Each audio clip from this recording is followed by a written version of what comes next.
Hello, what ho? We are. Welcome to I Don't Know, Probably Bears, episode 23.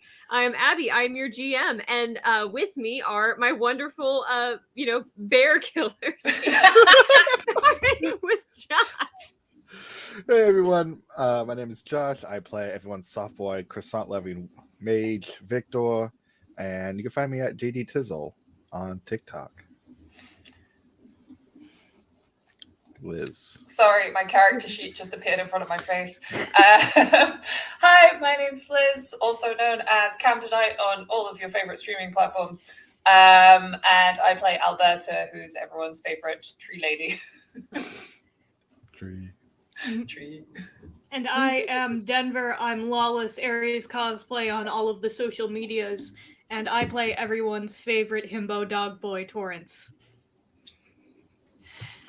All right. So, last time, the three of you went out into the woods to locate some friends of Cole's, a mage and Templar couple, on the request of the Inquisitor and Leliana. You were successful in saving them from a group of Templars that had attacked Evangeline, another Templar herself, and brought them back to Skyhold in one piece. You are in Skyhold, and where might we find you today?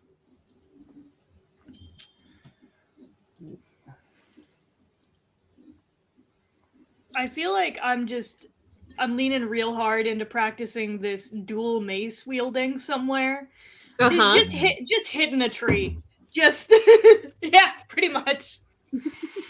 Like General Grievous. Exactly. Over near the armory is a small, it's a little bit more secluded kind of training ground with a couple dummies and a few trees if you wish to go for those as well.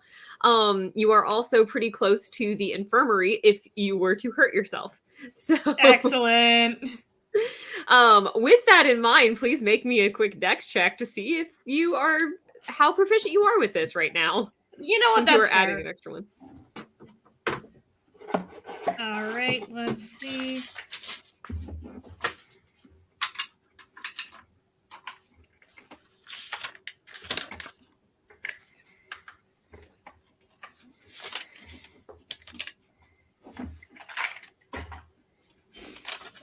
That is gonna be, that's a dice load. 10. 10? You do end up scuffing yourself a little bit. You're doing mostly okay, so no severe injury has happened, but you do have to go to the infirmary towards the end of your training session and get patched up just a little bit. Love it. That feels right. Mm-hmm. Unfortunately, you're super close by, so... Yeah. Nice. All right. I don't know. Victor's probably been still helping out with the infirmary and just kind of doing too much. I feel like he's really kind of been like, ever since he's kind of gotten his whole like new healing ability, like the group heal, he's like been trying to like look into more of the spirit magic side of things.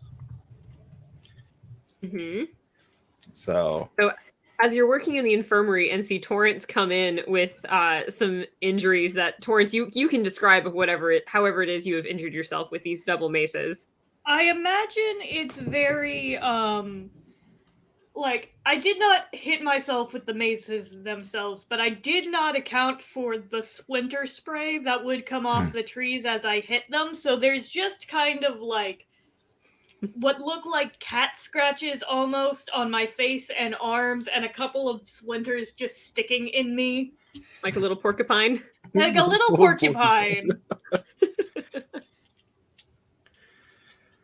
Torrance, what? Oh my! I was practicing. What? Squeezing a tree? No, I was practicing hitting a tree. I wanted to get better with my double maces. The tree was my target. Torrance, the trees don't move. If you're in real combat, you should like practice on movie things, like a sack of flowers swinging us. Trees. What did the tree do to you? Besides, apparently, how many? Yeah, do I look like someone who the tree... I don't think I think the tree won. I'm gonna go get my tweezers, and then Okay. we'll fix this. It just motions to like all of you. Thanks. Or I can do fancy magic. Fancy magic? What did you have in mind? Okay, stand right here. And Victus is Okay. gonna like walk away a little bit, and he'll go into his meditative state and do the spirit heal, and so he'll summon a spirit of like a wolf and have it charge at Torrance. Oh god! And then it'll just like hit you and go like basically go through you, and then it'll heal you for. I can do the actual roll, but it's like 2d6, 5 points. Cool, that was terrifying. A little. Oh yeah, see now I can like get the different spirits, so that's why it's not just like humanoid. I can do it like that way. The spirits gonna be a little bit more scary, but they heal you, but they make the enemy think they're like, ooh, demons. Huh. Interesting. Okay. Oh yes. Well, Okay. thank you. I'll give like the wolf a little pat on the head and it disappears. I feel like you're mocking me somehow. What? No, this was like inspired by you. Thank you. Oh, welcome. I'm still gonna need those tweezers. There's like a splinter in the back of your head that's like 2 feet long. Oh god, okay. I think at that point it's just a stick.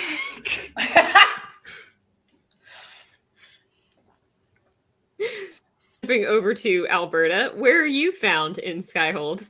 So I'm actually going to be in the garden today because I've been doing a lot of training in my off time. I'm probably quite tired at this point. So I am actually spending time in the garden looking at like the plants and seeds that have been found like by the requisition scouts, like in different areas of like Orlais and Ferelden and the places that we've been that I haven't really had time to sit and observe. So I'm just there with my notebook, sort of doing sketches of the like flora and stuff and talking to the people around, sort of like asking what they know about it and just sort of filling in my documentation. Gotcha. So yeah, there's like 6 large flower pots in the garden that have the herbs that have been found, and they're trying to kind of grow them and keep a regular stock at Skyhold to be sort of more self-sufficient rather than having to send people out into the wilderness to go get them and bring them back. There is a young elf woman who has basically taken over the role of, or Adon's initial role of fulfilling health potions and stuff. So she is more familiar with the health potions themselves.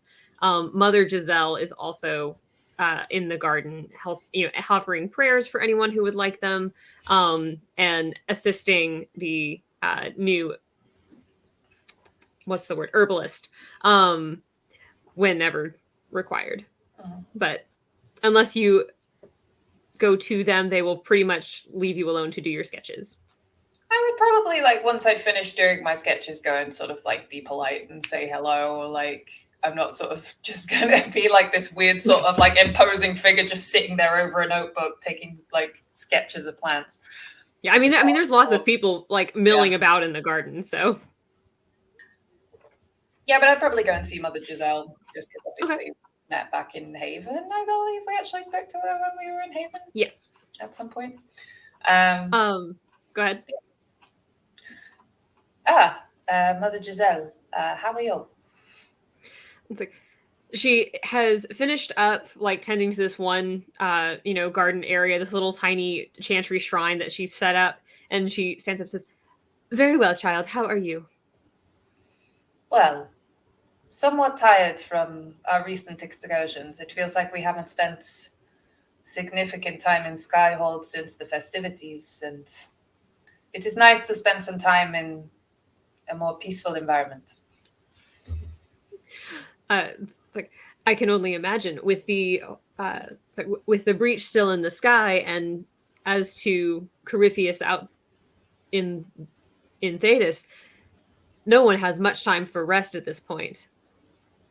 Do you find that many people are coming to you for comfort around the breach or Corypheus or anything specific? What is worrying the people?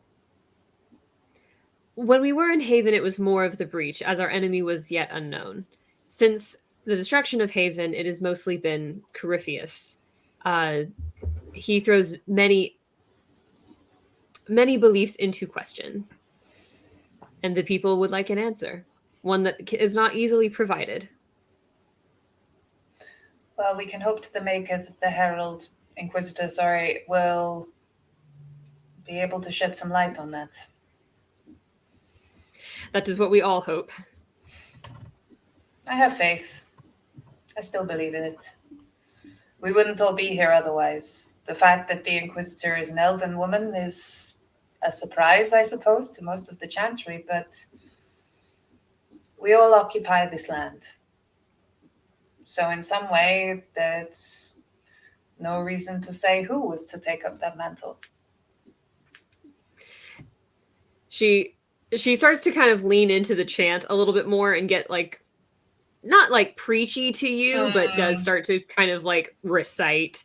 And it's like, even Andraste needed help of the elf Shartan. Blessed are the peacekeepers, champions of the just. I say, well, I will leave you to your work. It is always lovely to see you. And you. And I sort of quietly saunter off from the garden, my little notebook all filled up with new pages, pictures of plants. She tells you make her go with you as you leave. I don't know if, and also with you is a thing for the Maker. I feel like that's gotten confused in so many different fandoms. Like, may the force be with you. I mean, it does stand to reason. Yeah. I can't remember what they usually say. I think, and you also. I don't even know what they say.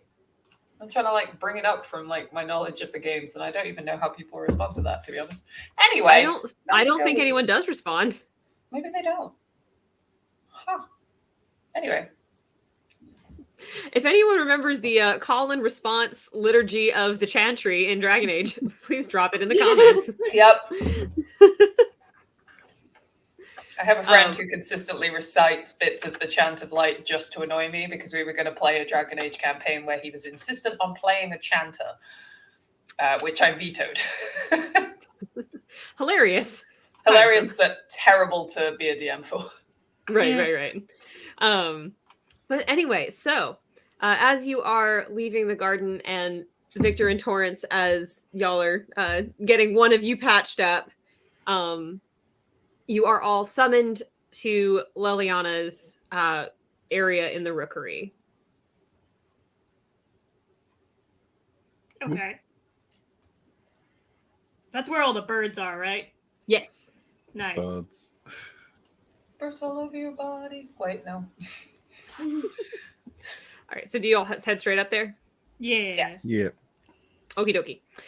You get up the stairs in the rotunda to reach the rookery and find both Leliana and Dorian waiting for you. And Dorian turns to you, Victor, and says, it's like, well, are you ready to see the homeland? Oh, is it that time already? Yeah, I think it's time I head back. He says, don't worry, this is going to be a very fun assignment. I'm only jealous I can't go with you. I'm going to give him a little side eye. I was, of course. You're so adventurous. Well, someone has to follow the Inquisitor around. Yes. Leliana speaks up now and is like, Victor, I believe you are familiar with Maevaris Tilani. I am quite familiar. Well, she's been running a little resistance in the Tevinter Magisterium. And Dorian interrupts to basically be like, dangerous business that, although she does have quite a bit of support. Well, that is some good news for us, at least. Mm-hmm. Liliana says, the bad news is that the support she has is mostly idealists who don't have the most power, whereas those with more power, who may or may not be affiliated with the Venatori, are trying to crush said resistance. It is like the same song and dance of the Tevinter and of the Imperium. So. And who better to deal with it than someone who's familiar? True, I suppose. It makes sense, I guess.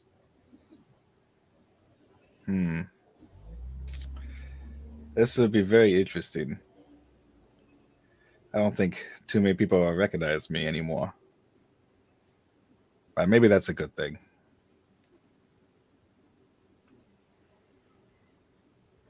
All the better for subtlety.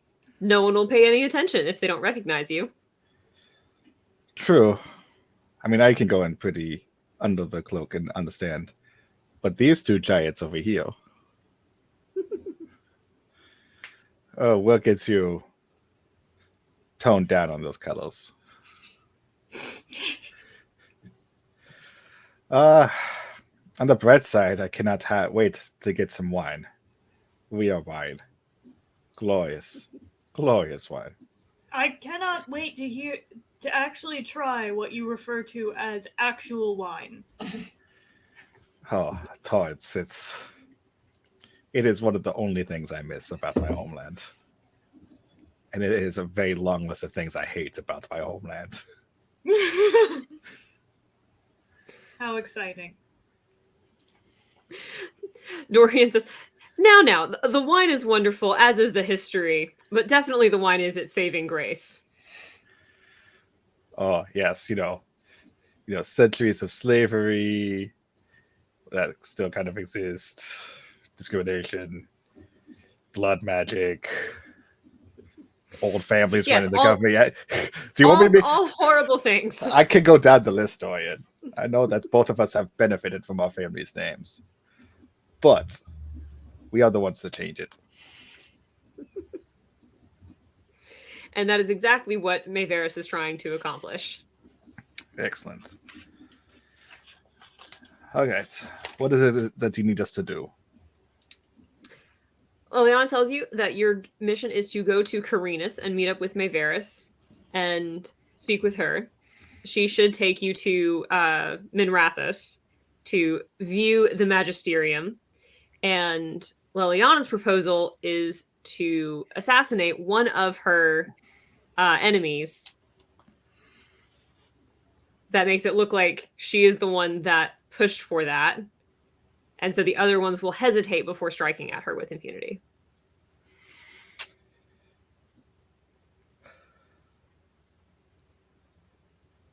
As Victor's like taking his notes of just what? You want us to go with this person to assassinate someone so that way people don't attack them? That sounds very Tevinter, actually. That makes that makes total sense. Oh. Does she have a particular target in mind? I know I can name a few names. Dorian says, it's like, Maevaris may have a few in mind. She has been watching, who has been agreeing and disagreeing. So she might have a few names in mind. However, you also know these families equally as well as the rest of us, Victor. So as you observe the Magisterium in its full glory. That's the one to say. All right. There might be someone that stands out in particular. And let us hope that he is having a bad day today. All right. Seems simple enough. Should we head out soon? At your convenience.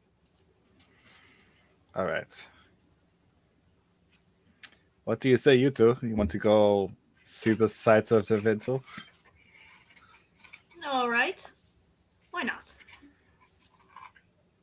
I have no objections, but what is it about having to deal with me as a giant? You stand out. And Stand out. but yes, I stand out flamboyantly. You stand out because you're standing tall. Tevinter is a place where very much of appearances are everything. You are judged by your clothes, your demeanor, how you carry yourself in public. All of the Altus families basically kind of have monopoly over the cities and in the Imperium, especially the magistration. Like that's we would definitely need to get you proper clothes. I would need proper clothes. This black is way too light of a color.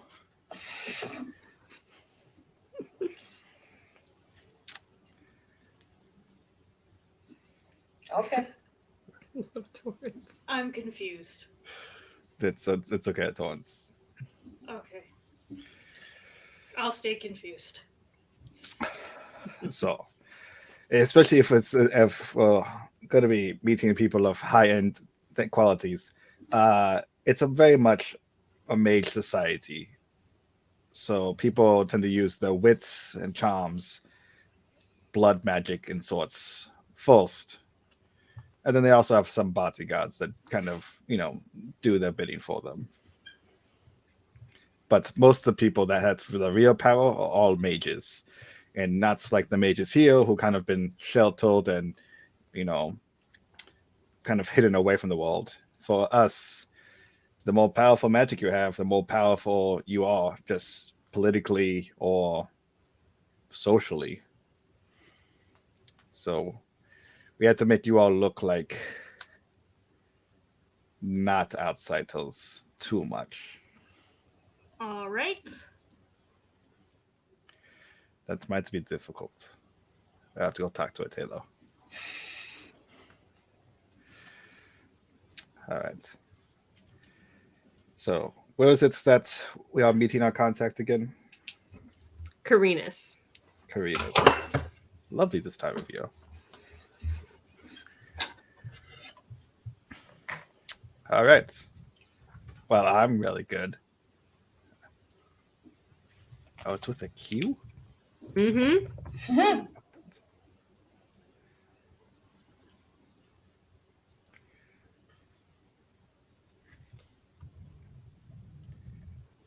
Okay. All right. Dorian, do you want me to bring you back anything?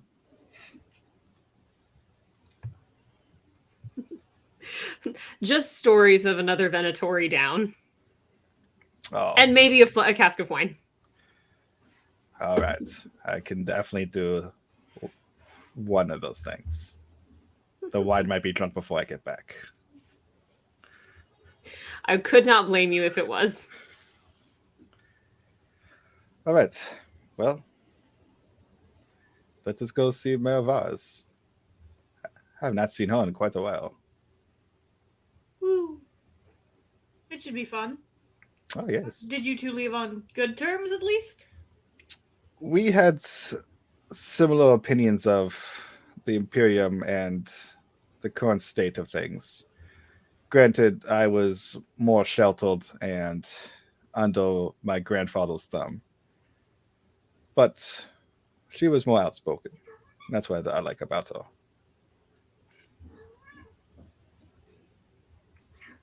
All right. So, I'll be curious to meet her.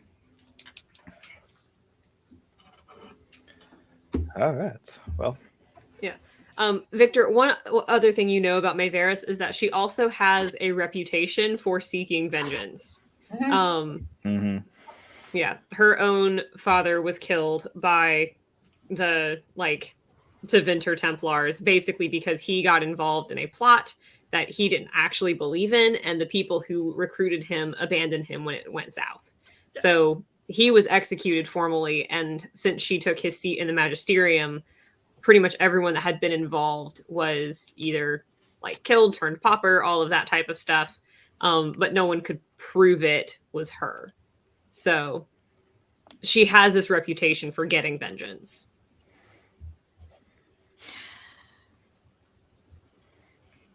Hello, pumpkin. Yeah, pumpkin. Hey, Are you comfy It's so soft. with your? Are you... She's just sat on my laptop keyboard. Oh, there we go. Oh, now where are you? Just switch tabs on me. I have absolutely no idea where I am. There we go. Okay, I found you. Do you have anything to say to your adoring public, Pumpkin? No, she ran away. No comments, please. No comment. Just I admiration. am to be seen and not heard until I want to be heard, and then I very much want to be heard. As with all cats.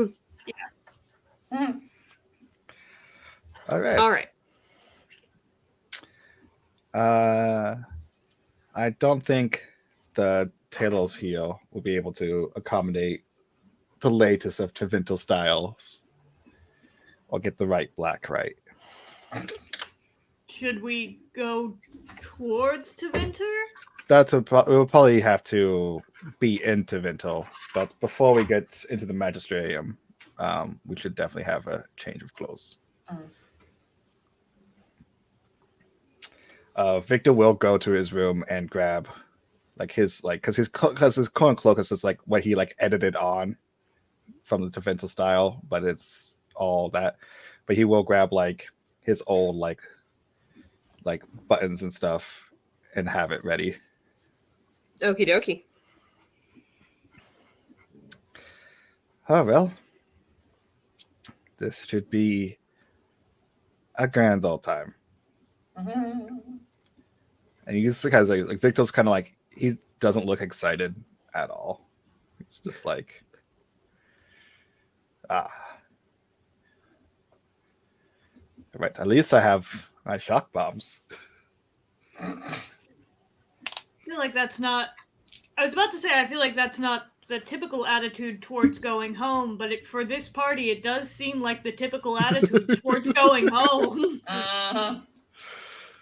I mean, you all saw me basically when I was fresh exiled from Tevinter or kicked out. I don't know if the official exile went through or not.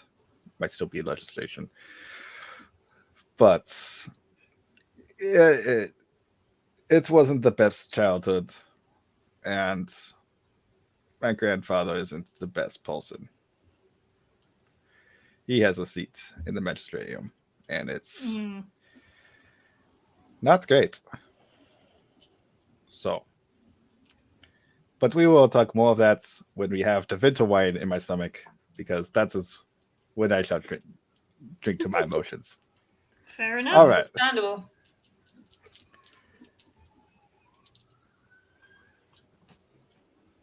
Dope. We So are. go. So we heading out? Victor's ready. Heading Okay. out. Let's go. Nice. All right. You get your horses from Horsemaster Dennett so that you can make the trip in somewhat shorter time. It is still going to be 3 full days to get there. Is there anywhere you would like to stop on the way? Anything you would like to do on the way? I guess it depends on where we stop through, like in terms of the journey. Well, It's map 10.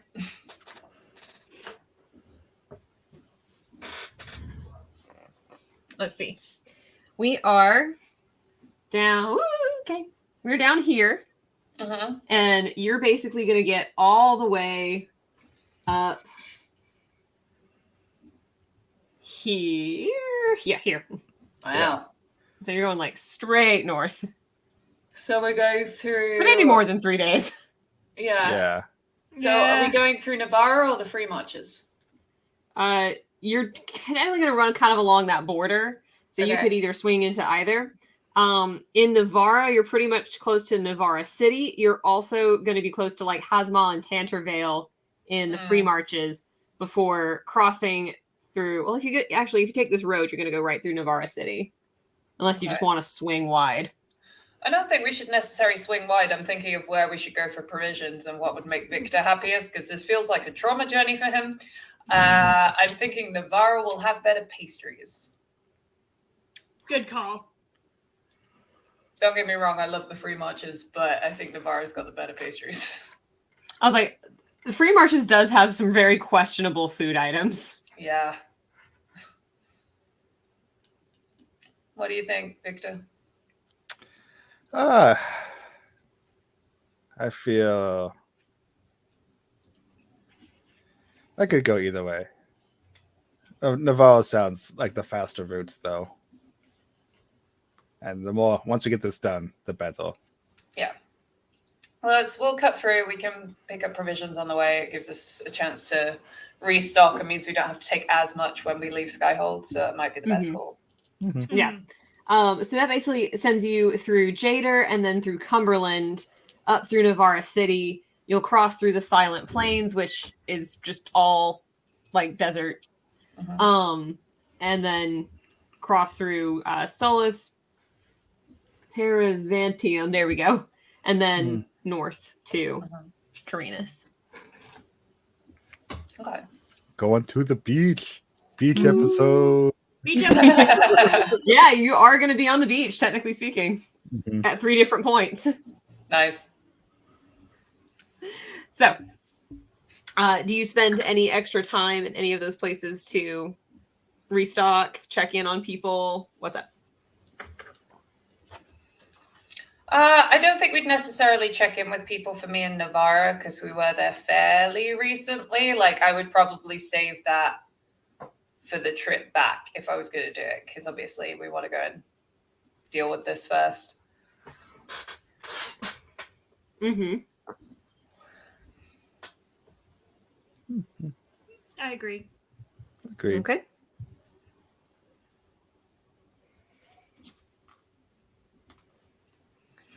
So you continue on your way, stopping to resupply with a pretty minimal issue.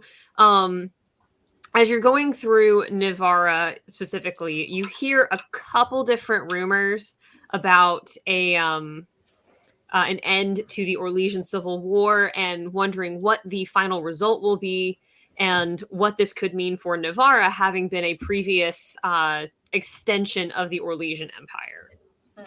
So there is a little bit of concern that Grand Duke Gaspard will get more power from this, seeing as he is often seen as like a warmonger, and his desires to like reclaim Ferelden as part of Orlais is no secret. And so Navarra is kind of worried about that for them as well. As you get further north and into Tevinter, you see a pretty stark difference.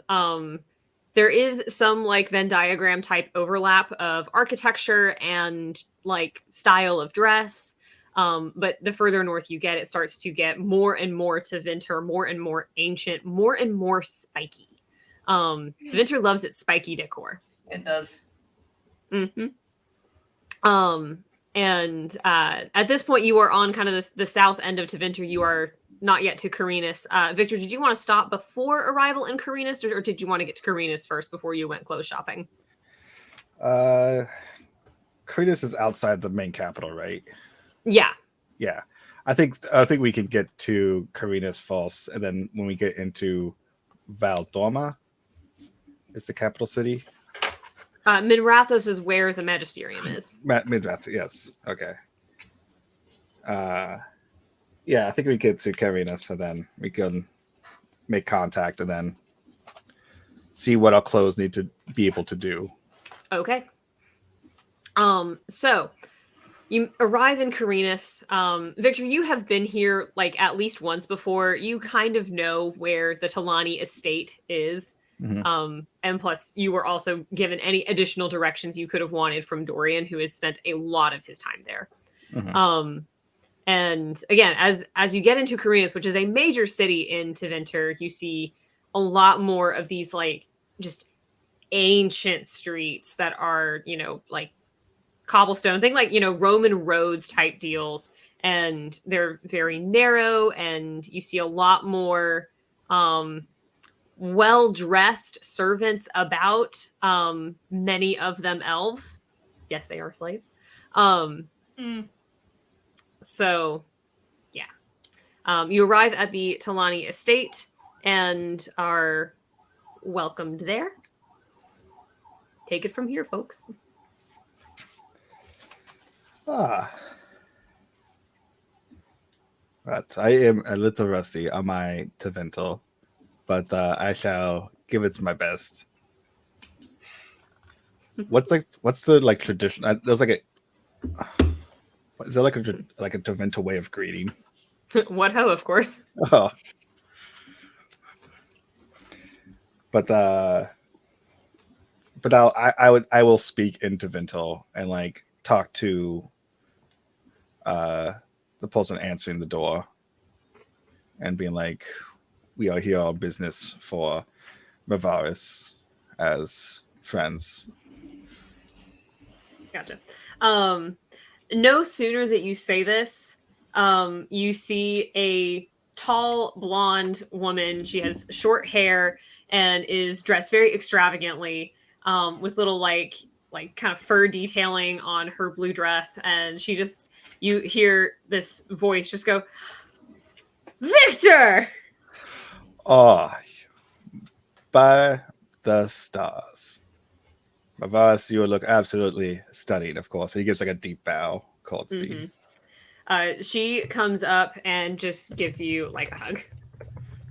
It is a very like friendly, like one of those kind of like very tight acquaintance style hugs, but still. Oh, it's been a while since I've been out this far north, huh? Yeah, your exit from Tevinter has been widely talked about. I mean, well, when your name gets stricken out of the bloodline book, it's kind of big deal. So, did that actually happen? We heard that, but of course, you know how Tevinters are with their heirs. I will like open my shirt and show the brand that Victor has. Yeah, she's been like, ooh. Yeah, so it's just Victor now. Really don't have a last name. We're not talking about the Sanqueums anymore. So, I see. So just Victor. And let's be introduced to you. This other person who is like a tree, Alberta. And other top person who is like smaller tree, Torres. Alberta, remind me how tall you are. I can tell you almost exactly. Bear with. Why did I close it? Oh, okay, here we go. I'm 6'3". Okay. I'm not like massive. I'm just big. Maevaris is a little bit shorter than you. Okay.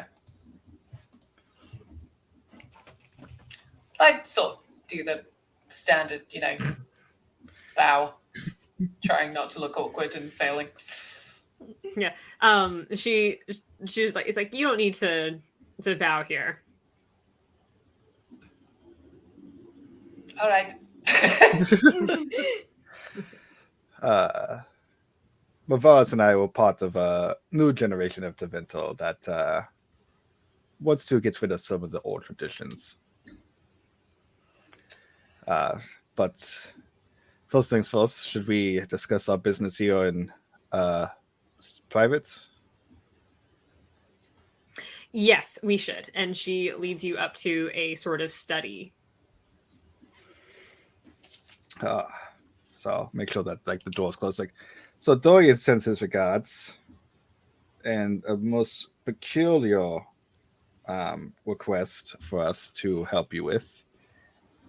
She sort of steeples her fingers and is like, how is Dorian liking the South? Oh, I mean, it's the South, right? It's just not. Is it as quaint and rugged as I hear? Oh, you have no idea. The wine, abysmal. But I will say though that the croissants in Olay, the pastries, pretty good. I mean, Orlais is sort of one of the last pieces of civilization outside of Tevinter, so. That's very true. But it's been a world adjustment, I like to call it. It's not everywhere as when you're a mage is friendly to you. But I got That is by. true. But I got by with my friends. I get by with a little help from my friends. But I was honestly surprised to hear that you're already leap into assassinations. Usually some magistrates wait till like the later years to start doing that. It's like, to start? That's fair too. I mean, depending on how they got the seat, by family or by force. But I've been here that you've been making a little bit of a ruckus, which I'm all for. Just a little bit of a ruckus. Again, we here in Tevinter need to see change, and the glory days are well behind us. Very true. Is there anyone in mind that you're thinking of setting an example of, or do we just shooting in the wind? She provides you sort of a list of names that are standing against her right now. It's like these are all the magisters who have in some way shown that they are against our little resistance. Not just waiting to see what happens, but actively against. I have marked those that I suspect are in league with the Venatori. And past that, it's up to you which one you would like to go for. Quick scans. Do I see my grandfather on that list? Yeah, probably. Oh, God. Ooh. Unless you want to roll for it. I will roll for it. Oh. What am I rolling?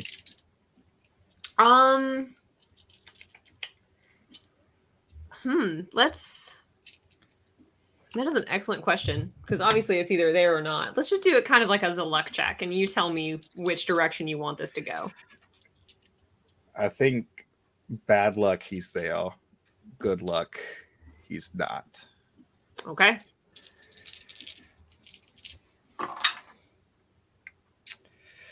One, 2, and 5 makes 8. He's on that list. Well, I see one person that I can tell you is Venatori on this list. But I don't know how good that seat would transfer over, seeing as the heir is also a dick. Someone you know personally, Victor. I don't think we're in the room at this point, are we? Oh, Yeah, you no. are. You're all in the room. Oh, we're all in the together. room. We're all in the study.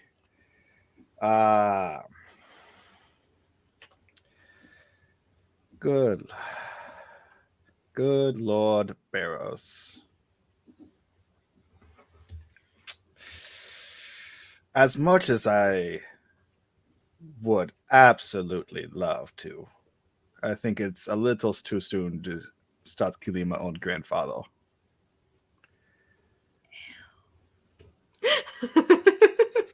Yep. Plus, also, that whole family line is, like I said, fucked. Mm-hmm. My uncle's next in line, and it's just his Barrows' puppets. He'll do exactly what Barrows has always done. Maevaris does say it's like, yeah, patricide usually is one that they wait a little bit for. Right. And if I was still in the book and not branded, maybe I could seize power for myself and be on the seat. But I find a better calling someplace else. However, let's see. Is there anyone on the list that I would have known the next in line growing up? There's definitely a few. If you want to roll another, just flat roll, just to see how many names you might recognize. Ooh, 5, 5, and 3. 13. Yeah, so you recognize 13 names, and you know that at least those 13 have at least some potential in their future line. All right. I mean, What was your dragon die? that was 5. Okay. 5 of those names have a Venatori node on them. All right. Well, that's and I like Sokol. Like these ones here don't need. This one's an asshole. This one just smells. I don't know why. Like just like salami all the time. It's probably the blood magic. It's always the blood magic. Why would that make you smell like salami? You really don't want to know, Torrance. The thing is, I do because I asked. Oh, well, Torrance, if we get into trouble here, guess what everyone's basically gonna do's? Blood magic is not really forbidden here. It's kind Blood of magic. it's kind of like everyone kind of studies it. It's just see whoever's good uses it, but it's not like your first thing. But if you get in a jam, people usually revolt to it. So, after these 5, I think we have some potential to do some good. And I'm not really attached to any of these names. So, that's why if the worst should happen and we get caught, it's not like old Victor's tried to seize power. Though it would make a great carrier to collect.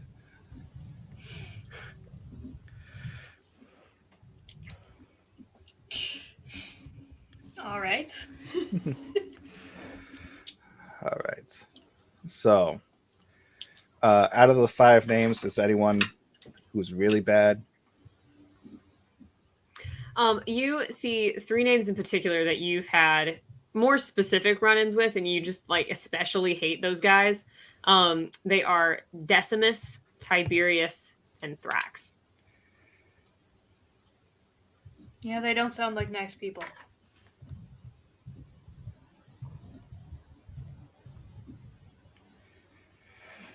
Oh, okay. So, I don't want to be the only one, making decisions here. Because, I mean, let's be real. You 2 are probably going to be cutting off heads. Or smashing them. I mean, you have the most knowledge on which heads should roll. So. Right. I can point the finger, and I will definitely be helping. Don't get me wrong. I am definitely helping. But these 3 here, and I'll show like the 3 names. These ones will probably do us the most good. And I'll give it back to Maevaris. Okay. Anyone that you have particular fondness over? She looks at the 3 names and she's like, these are probably the top 3 I would pick. Thrax is just a beast. I don't think he knows which way to go unless someone is leading him that direction. Tiberius is probably the most involved with the Venatori. However, Decimus is probably the biggest threat to the Magisterium, as he has plans for Archon. Oh, what is he planning now? It's like to be at the top of the food chain. What else? Oh, that classic. That classic song and dance. All right. I agree. Thrax is just killing him would just his seat would just get replaced by another puppet. But I agree that Decimus is probably be the Decimus or Tiberius, whoever we can get better access to, would do some good. If you can shake up the Venatori, then that should help also disrupt the magistrate. Yeah, beep, beep, beep, beep, beep. Magistration. Magister. Would shake up the magistration. Magisterium. Magisterium. There we go. So.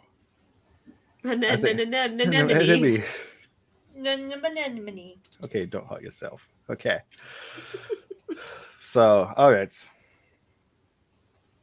And these two are going to be at the meeting.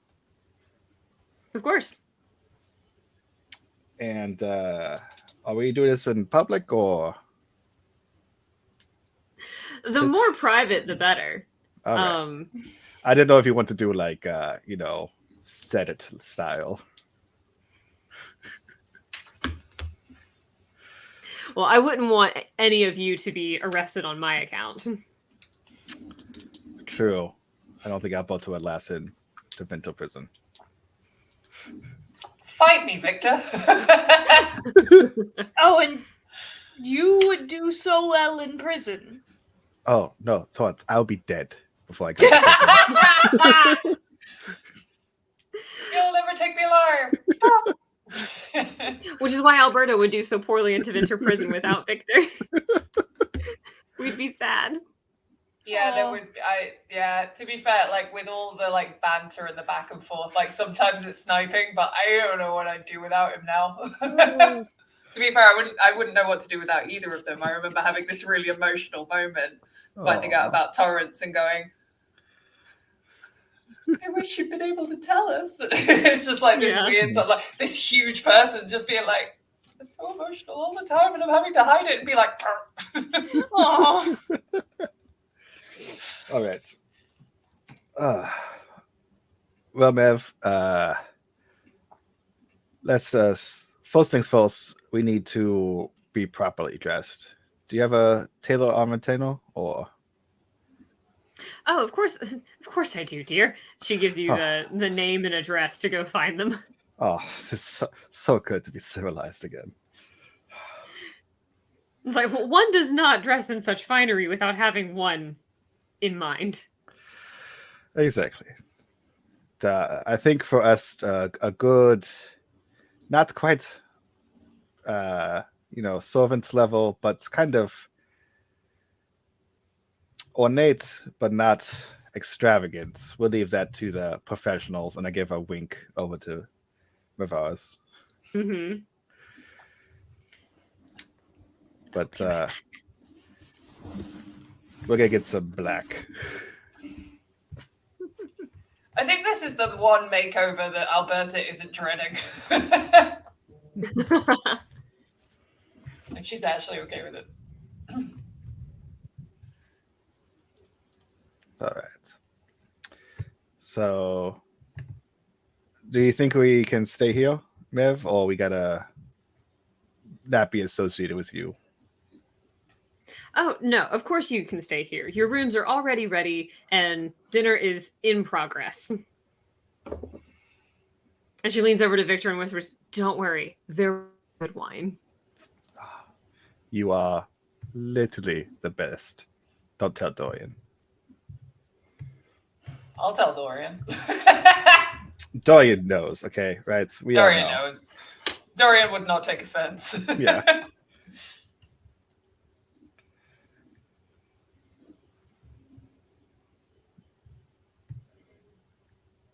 All right.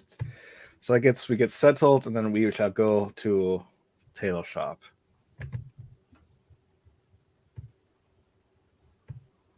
I've sent you all some pictures of Tevinter style, including one of May.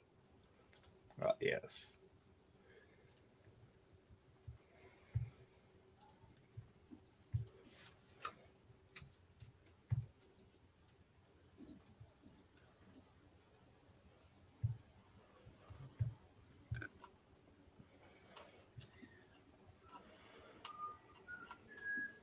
I don't know why, but Taylor on Retainer has now got me singing Princesses on Parade from the Swan Princess animation.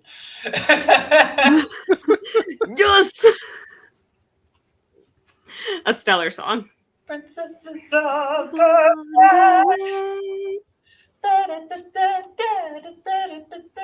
It's going to be stuck in my head all night now. Yeah, perfect. I love that last one that you've sent us as well. Oh yeah, he looks That cool. is a power move. Mm-hmm. Is that from one of the more recent books? It's from one of the novels. I didn't I don't remember which one I just looked at, but it's Aurelian Titus. Mm. 1 sec.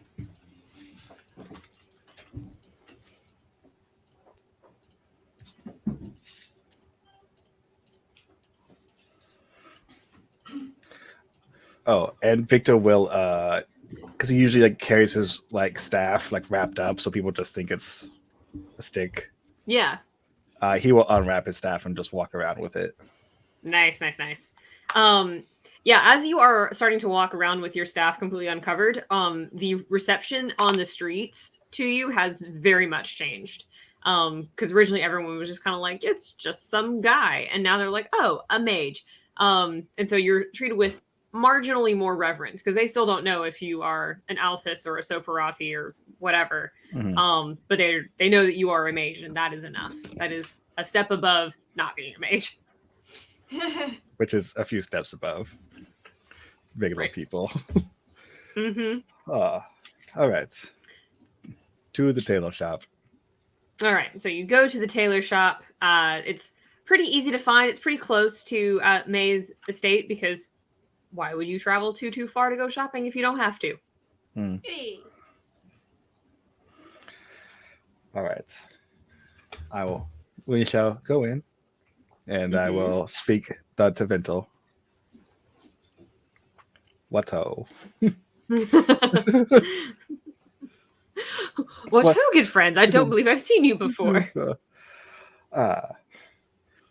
Yes. I am returning home from a long voyage and going to need a proper whale, as well as my companions here. What hope? Well, welcome home. I hope you are enjoying your stay back in Tevinter after all of your travels, wherever they may have been. Around, just sightseeing. Mm-hmm. You know, exploring the rural areas of the world. Oh yes, how quaint the countryside can be. Yes. I would like I would like basically go over like the standard like not quite noble, but basically high end like Lateria. What's the Latonum? And it's kind of like the very like pointy like kind of pointed shoulders that kind of goes down to like a nice vest. It kind of skirts like clutches around the waist that kind of flows out. And like has he'll do like a red sash tied around his waist and kind of like he's like, you know, the standard affair. I just need something not so bright. And he like shows the black outfit that he has that's kind of worn. And Yeah. He says, oh, of course, not a problem. You know, no one wants to return to their homeland and show signs of wear. You want to come back and be interesting. oh, totally. Now, we would also want something similar to my companions. While they're not from Tevinter, I think they have a deep appreciation. So something equally as black, but simple but elegant. But a little bit of freedom of movement, if you know what I mean.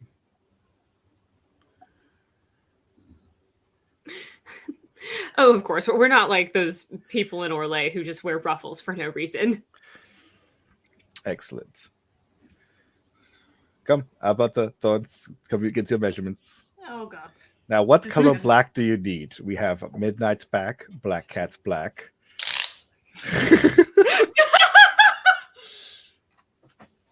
Don't ask me why I have this on my desk.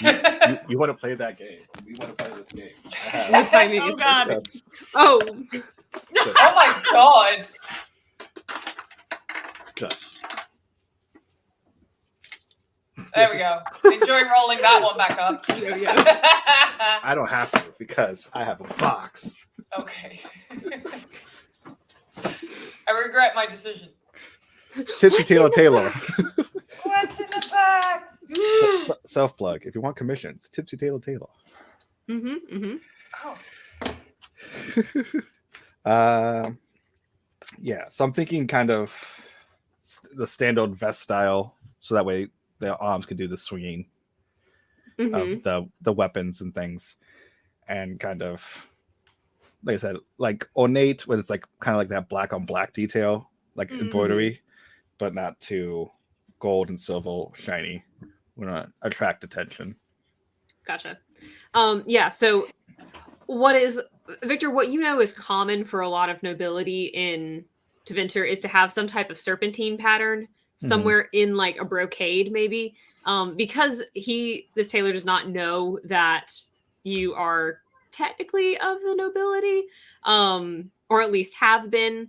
That is not included in this particular look, and so you are eventually dressed in this, vest combo with a little bit of an extra like poof in the shirt. But it's very like it's like one of those sleek poofs. Like it's not like structured and like mutton leg sleeves. It's like more pirate shirt. And it has, of course, little spiky elements just kind of here and there, as is the style. And yours is trimmed with silver, and you have that red sash that you asked for. The other two are trimmed in kind of a silvery green color for Alberta's, and then kind of a blue for Torrance, kind of a more like an aqua turquoisey type blue. Do you have anything wolf themed? I don't think I do, but I do have a few fur details. If you would like, it is a little chilly this time of year. Yes, I think that would be very fitting. Okay. Yes, He adds a little bit of fur details to your outfit. Nice. And Maevaris Tilani said we could put this on her bill. Dear friend of mine. Of course, I will keep that in mind. And with that, he gives like this sort of deep bow. He's like, I didn't realize. Oh, I don't want to name names, but you know how it is. I was like, of course. Well, you all look very, very professional, very Tevinter, very of the culture. So welcome back, good sir. I hope you find the country just as you left it. Hi. And pleasant trees with you as well. Fantastic work. And we'll leave. Okay. All right. Well, this is bringing back memories. It kind of gives the switches around. So, definitely a little bit more comfortable than the noble's clothes. It's all snaky. We probably look like your bodyguards at this point. Yeah. I mean, aren't we? Yeah. Well, Aren't you? I mean, I was going on the basis of Victor's own merits and that he doesn't. Never mind. Love you, buddy. Yeah. Listen, I'm just the cute face with the silver tongue that heals people. The real walk. Wait, no, never mind. Liz. I'm sorry. We are professionals here. Are we? I don't know. Are we sure? No. We literally shout "what ho" at people. Oh, all right. Well, do you all want to explore the marketplace? I am very interested in exploring the marketplace. I am as well. All right. I'll probably pick up things here for the trip home. This is about as good as it's gonna get. I mean, unless we want to get the super fancy stuff by the magistrates, but that's just overkill. I need wine.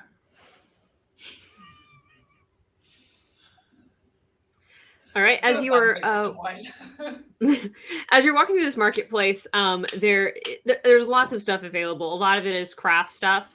There are some dwarves that are selling enchanted items, which are hot commodities in Tevinter. They love extra like enchantments and gadgetry and things like that. You easily find a restaurant that's going to have your Tevinter wine and Tevinter type food. So little taste of home. But remember, you do have dinner at Maevaris's house. I know, it's just a breeze. Okay. Just like an aperitivo. A little aperitivo, a little pre-ski. know. Mhm. As I like, okay, taunts. Now, when you drink this, don't gulp it, or I will end you. Okay. First of all, I'd like to see you try. Genuinely, that sounds entertaining. Listen, But fine. Thorns. Here, if there's people see a mage getting attacked, they want to go help the mage because they want to be in mage's good favor. All right. This is home turf, baby. But I'll go. Do we want to review how to taste wine again? Sure. If I have a feeling you want to review with me. All right, I'll quickly just sip, let it breathe. This has been handcrafted. There are some vineyards in Tevinter that are older than your countries or places. I don't know. Yeah, It's not probably really much though. of a- That's Eh, true statements. eh. All right. And I was thinking, I saw some dwarves, which also fun fact, we have a big trade thing with the dwarves. Kind of mutual grounds of, lower class people are not that great. But All right. but it could work in our favor that we can get some things that could protect us from spells or some sorts. See what they have. Because like I said, we're facing mages, and like we faced a little bit of mages before, but this is like the real shit. And just me, you don't want to get hit with like blood bombs or blood things. Well, yes. I can definitely vouch for not wanting to mess with the wrong mage. Right. I mean, well, we are going to like one. But I feel like that would be a good thing to stop and do, huh? I think so as well. All right. Also, as we're going around to these many different stalls in this market, is there a place where that might sell like pelts or fur or something? I'm trying to get a wolf pelt. I'm really leaning into this. Okay, so yes. However, you will notice that in Tevinter they are more expensive than they would be in like Ferelden. Yes. Okay, that's fair. I guess I could just find a wolf also, probably. Although that feels weird. The ethics of that feel a little weird for me. You will find, Thorns, that Tevinter really likes snakes, and that says a lot about our government and people. Well, I'm not a were-snake, now am I? Victor will choke on his wine a little bit on that one.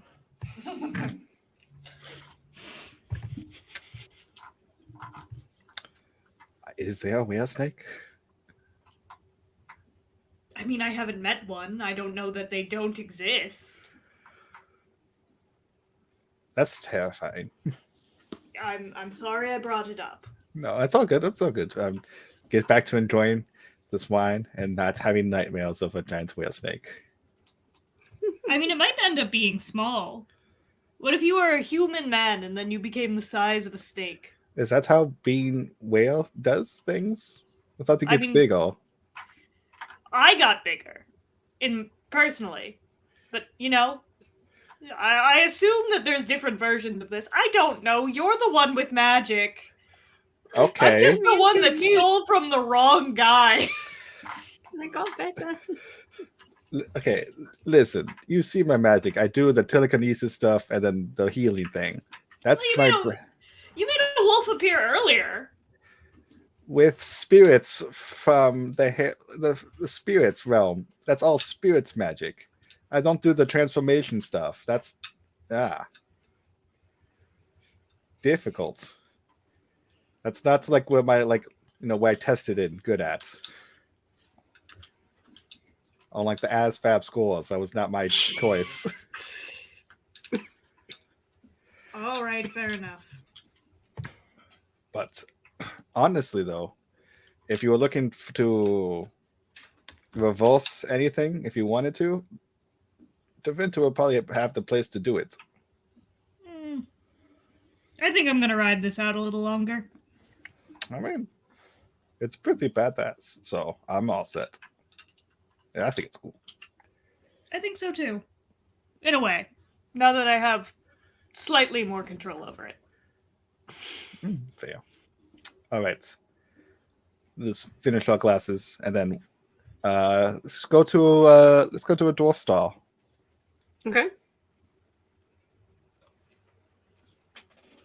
What ho? You finish your wine, Victor. You're feeling like, yes, I'm good to go. I have had real wine finally after months and months and months. Let's go shopping. And so you go up to a merchant, yelling "Fine Dwarven Crafts." Direct from Orzammar. This time they're direct from Kalsharak, but My bad. other side of the world. Yep.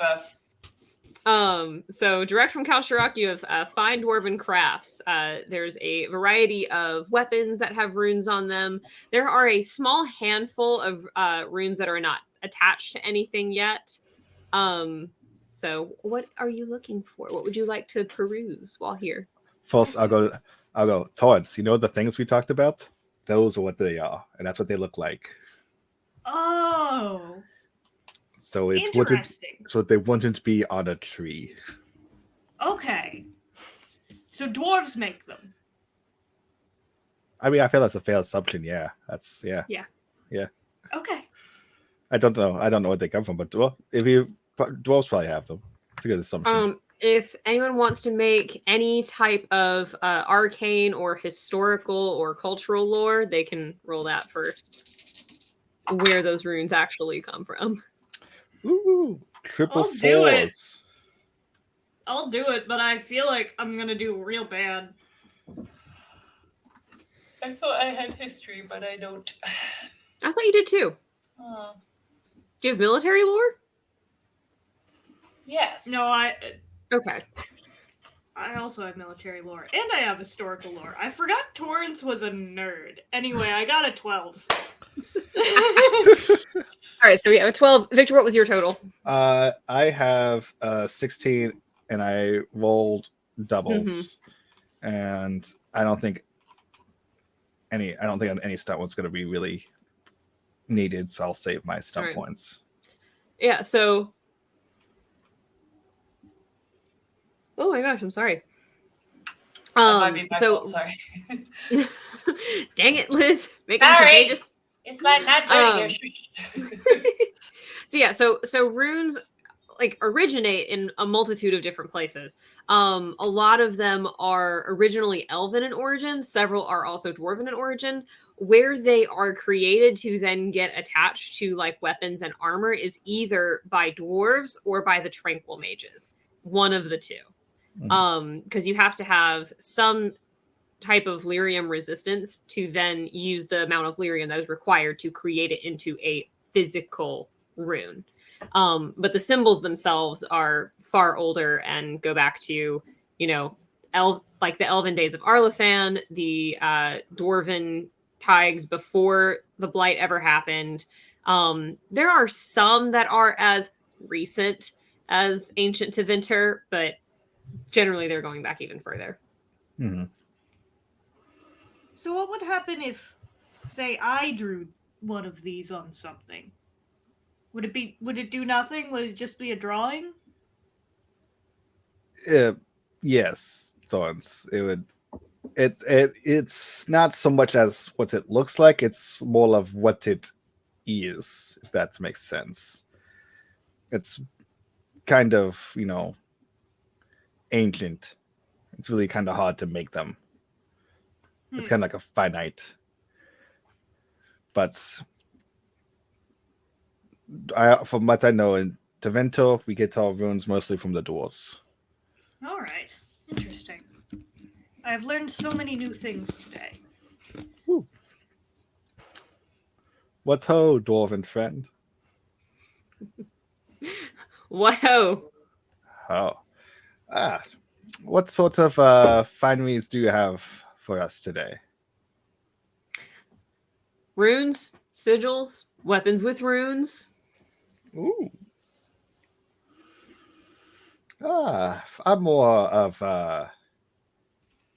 mage myself. Would you have anything particularly good? Some protection, some thing that deals some damage. What type of damage or protection are you wanting? You know, in terms of protection, probably something that will stop someone enforcing their will onto some people through blood means. It's like that's probably this ring of spell resistance. That would be something I would be interested in. So he presents to you a pretty simple silver ring with a few gemstones, just like kind of just in the band. It's Mhm. nothing terribly fancy. And tells you that this ring would, mechanically speaking, give you a +2 on any like contested willpower check. Ooh. I would be very interested into that, Master Dwarf. 50 silver. 50 silver. Enchantment's dangerous. And I know. Do you happen to know my friend Maevaris Tilani? Can't say I do. Ah, No, that would have been too convenient. that would have been really convenient. But listen.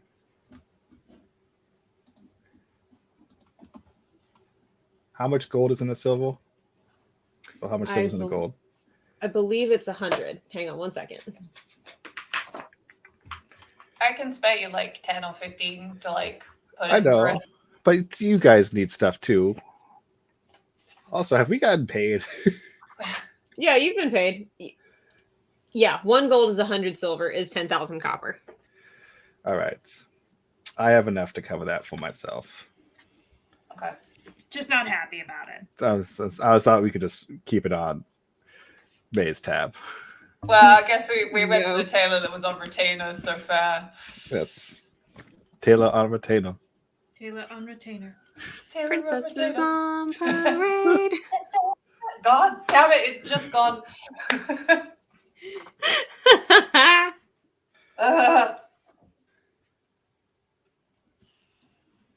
Math real quick.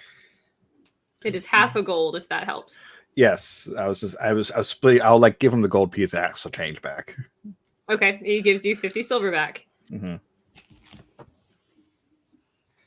All right, and for my friends here, what do you have for them? It depends on what they're looking for. Well, you see this tree right here, more like a mountain to you. Haha. She likes to hit things very, very hard with the sword. And this fellow here was also on the wild side. Has maces that will. Nice. Also likes to hit things very, very hard. So, something along those lines, I would probably make them happy. He points to a variety of weapons and is just like, what type of extra damage do you want to do? I don't know. I don't know these sorts of things. But you, this is you guys. Pretty face, Rippo. Pretty face. So you know that there are rune, like just being around the Inquisition and Torrance, you're dabbling in studying of runes. You know there's different types. There's ones that will just do extra physical damage. There's ones that will do extra like elemental type damages. So you tell me what you want. What do you have in the way of elemental type damages? We've got fire, lightning, and frost. How much for 1 fire and 1 frost? Do you want them attached to weapons, or do you want the runes with separate? I would like them attached. Can you attach them to my weapons for me? That'd be an extra charge. All right. How much? 2 gold, including the attachment. Okay. Okay. That's fine. This is the only thing I'm getting. But it's fine. So I'm assuming you're gonna give him your maces to get enchanted. Yes! Okay, so he's gonna take the maces back and do a little, here and there and attach them. I'm thinking like the Breath of the Wild whenever you get your house worked on and they just and then your house is complete. Yes.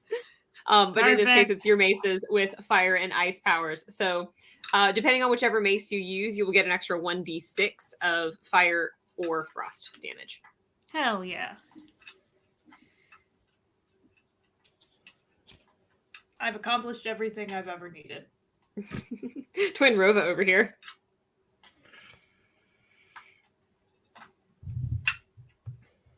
Alberta, is there anything you would want?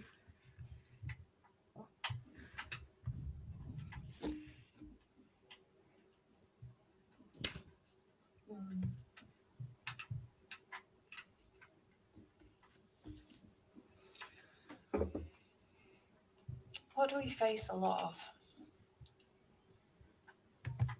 Bears. Actually, we faced surprisingly few bears. You have faced one bear. Is it 1 bear or 2 bears? Have we not had our second bear yet? Anyway, what do we fight a lot of? It's mainly like People. Venatori, bandits, demons. Demons, we do get demons. Do you have anything that is particularly effective against demons? I have this demon slaying rune. Sure. How much are we talking for demon slaying? Again, do you want it attached to something? Do you want it attached on something already? Or do you want the rune on its own? I ideally would like it attached to my sword. Okay. That would be 1 gold for this. I don't know, like, I might have missed this in the wild conversation about runes, but in terms of, like, what we've been paid for our work so far, because I don't think I've spent anything in a while. No, you haven't. So I don't know actually how much I have. I was like, by this point, you probably each have, like, at least a couple golds worth of monies. I can probably part with a gold, considering I tend to not buy anything unless it's like small amounts of provisions if we're traveling long distances. Mm-hmm. Okay, so I sort of. All right. So he takes your gold and attaches the rune to your sword. Whenever you are fighting demons, you will have an extra 1d6. Woohoo.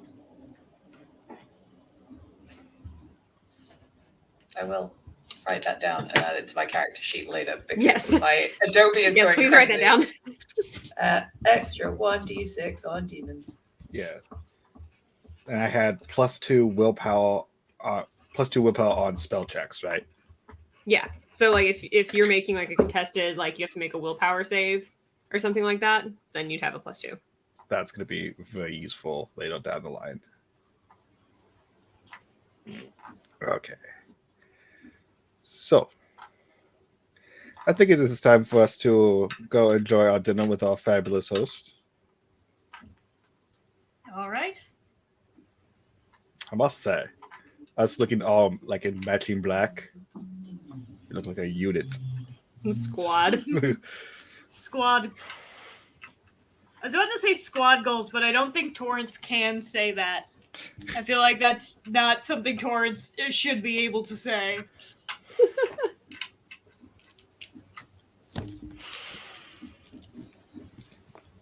All right, so you head back to the Tilani estate, and when you get back, Maevaris is changed into a somewhat more formal outfit, just because she can.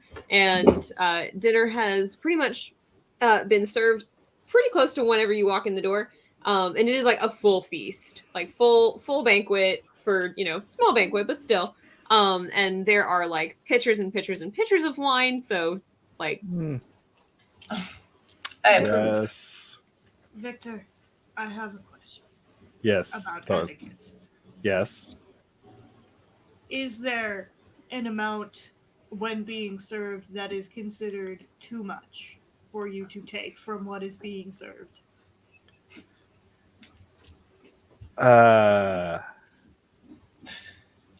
Like you're trying, like in the context of you just trying to fill your cup very high, or In the context of if I keep going back to get more. I think it would be rude if you didn't get more. Excellent. I am going to eat so much of these people's food. I was gonna say Torrance is a hungry boy right now. I did not grow up with a lot of steady access to food. This is the most food I've ever seen in my entire life, probably. And you just introduced me to what is apparently real wine. So Torrance is about to go into a food coma and get drunk. plus Torrance has a beast to feed, so.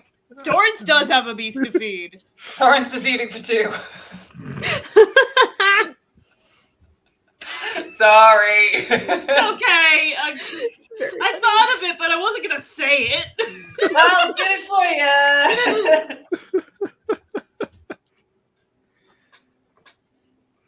you. All right. So, depending on how much we're drinking, so Torrance especially, I need a Constitution check from you, specifically Yeah, a drinking that makes one, sense. if you have that.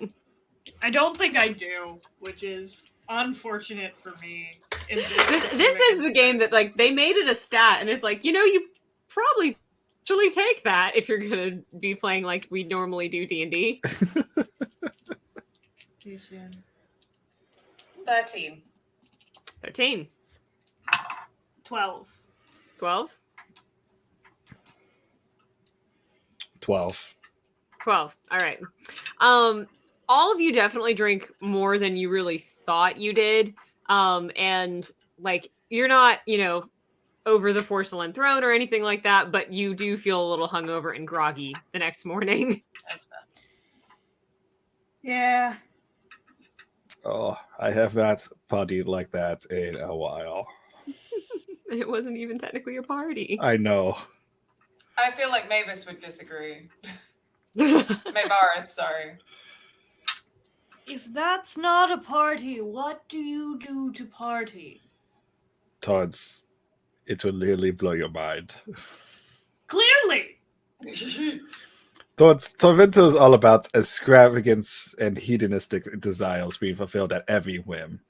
You have people that can cast magic at any given moment. They basically want whatever they want now. So they get it. And especially someone with, May's standing as a magistrate, people bend themselves over backwards to be in good favor. But we won't tell her about the Taylor bill, though. We keep that secret. Won't she find out eventually when she has to pay it? Do you think she pays her own bills? Are there people who don't pay their own bills? Oh, no. We have people that pay our bills for us.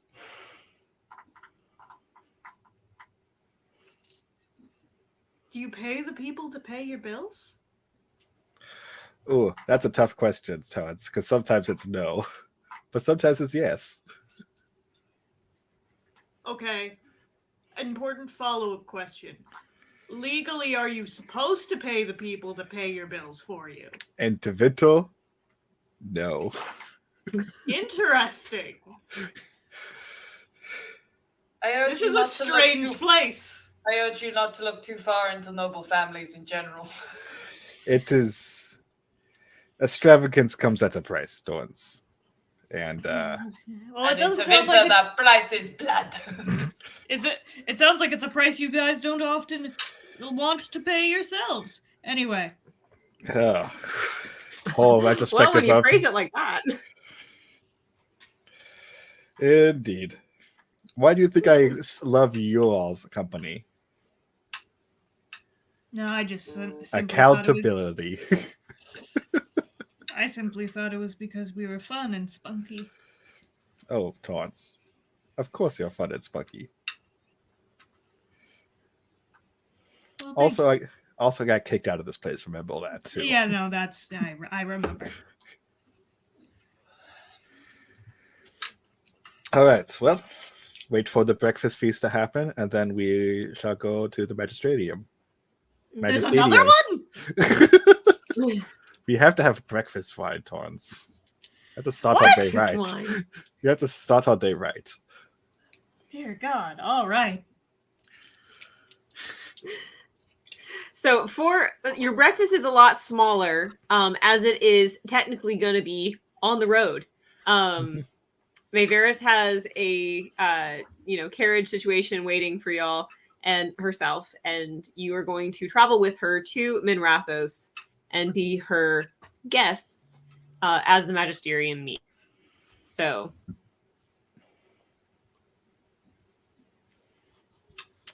All right. It's probably be a good time to talk about etiquette in the the Magic Stadium. All Very right. well. I'm calling it that from now on. Yep. That's canon. All right. So here's the important fact. These are probably the oldest families, most powerful families of magic users in all of the Imperium. You don't have magic, your opinion doesn't count. You barely exist as a person. You're like there. So basically, don't try to upset anyone. Why do I ever try to upset anyone? This happens naturally. We know this. Actually, to be fair, I don't think I've ever really upset anyone. I think that's a misnomer, really. Right. So it'd just be best to kind of have, Maevaris and even myself, because technically right now I'm not even dressed as a noble. We'll navigate certain pitfalls and obstacles. But when it comes to do the things, to do the smashy of skulls, then just like finger guns. You all take care of that. Because like I said, mages, as you know that's me, are very squishy. No, I'm sure we can handle it. Yes. Also, does being a werewolf count as having magic? Does that make my opinion to them matter anymore? I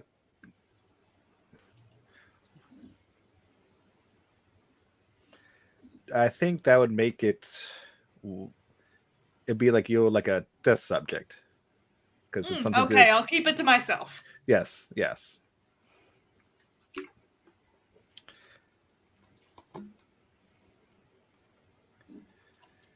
All right.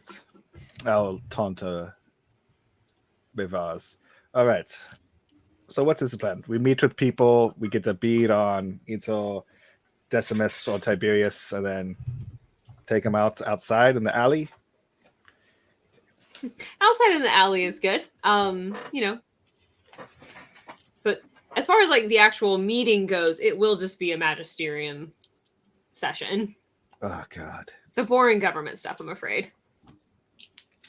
And do you have any like calling cards you want us to leave at the site so that way they know that it was like kind of you?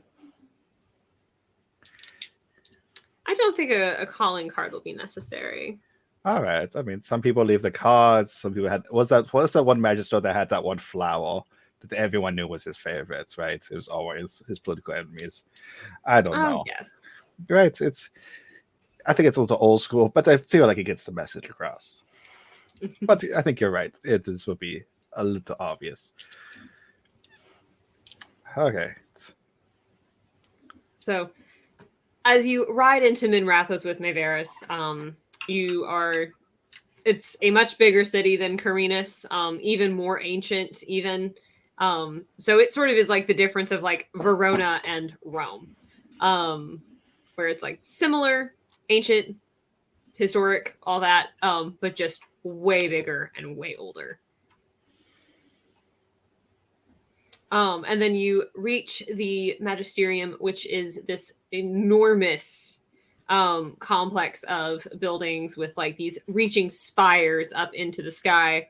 And the inside looks a little bit like the Star Wars Senate.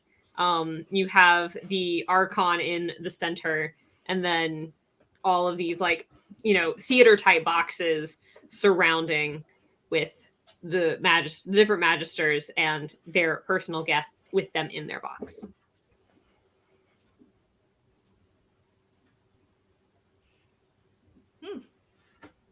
This is quite an expansive space. Yeah, it's a little big. But I mean, lots of opinions are just kind of floating around here. How many government officials does this place need? Need? Not many. But whoever wants to control power, everyone. The only person that's really kind of matters, though, is the guy in the center. Fair enough. So. Wow, I have not been here since. Oof. Oh, all right. Well. Victor, make me a perception seeing check. Oh, no. No. Oh, yeah. 16. You see in your family box your grandfather and your father.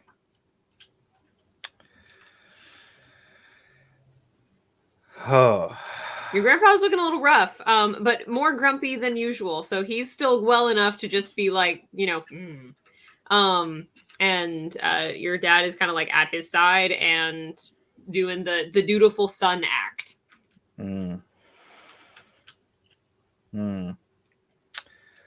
All right. I don't know if we want to have this conversation now. Is Maevaris' box is a little farther away? Yeah, it's like kind of across, like it's not directly across, but it's, it's not right next to it either. Okay, good. That's all right. Okay. Are you all right, Victor? Well, when you come, you see your childhood trauma, sitting over here. Your childhood trauma? Is that... That's just younger trauma, Torrance. It's not this. Right now, it's just life trauma that we go through with these things that we're at work. Well, yes, I understand. I understand the concept of trauma. I was going to ask if those people were related to you. Oh, yeah, that's my grandfather and my father. Oh. I don't see the resemblance, surprisingly. I get it more on my mother's side, which my grandfather hated. It's just a weird thing to care about, I suppose. Oh, Torrance. Remember when I talked about the book? Yes. Well, you see, every noble Tevinter family has a bloodline book. They basically can, like a big family tree. And some families only want the very best people to be in that book. And so they would arrange things so that way that would happen. And let's just say my mother was dutiful. A hamster? A saint. Mad Libs. All this in a ball. But yeah, it wasn't pleasant growing up. I'm sorry to hear that. Well, look at me now. Flowy hair, new clothes, better friends. Oh. Do you think your mother will be here today? Oh, most certainly not. No? Do they not like bringing women into these things? It seems I mean, we have two. She kind of got put in a different house out of the main house once I got banished. So that's, like I said, that line is kind of, as far as I know, like I said, I haven't been back since that whole thing, which we're also going to keep that on the down low. I figured as much. If people find out I'm what they call a bad blood, yeah, I lost all credibility. God, they care so much about blood here. Yeah. Yeah, and Torrance, as you're looking around, you do notice that there is a pretty even spread of men and women and, just people. It's not like male primogenitor or anything like that. It's whoever is the oldest and the best. All right.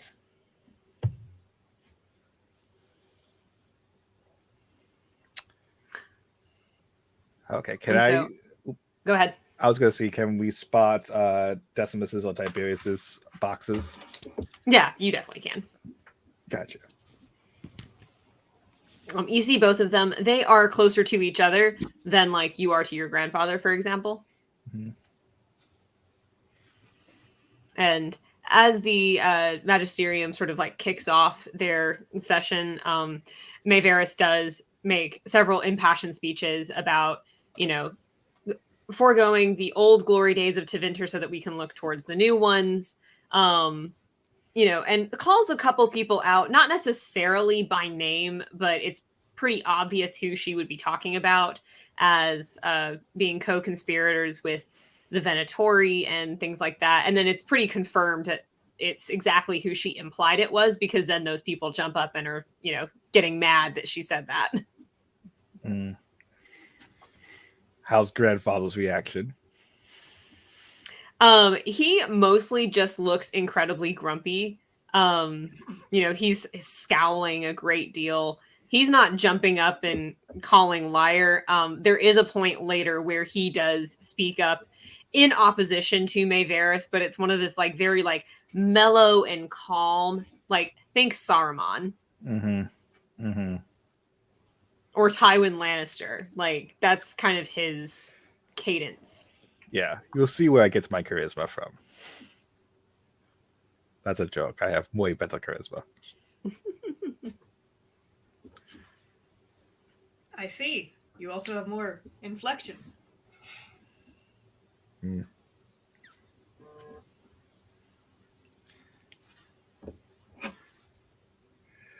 All right. So let us. The question is: should we try to set ourselves up to follow Decimus, or kind of wait till the session is over, or lose him in the crowd?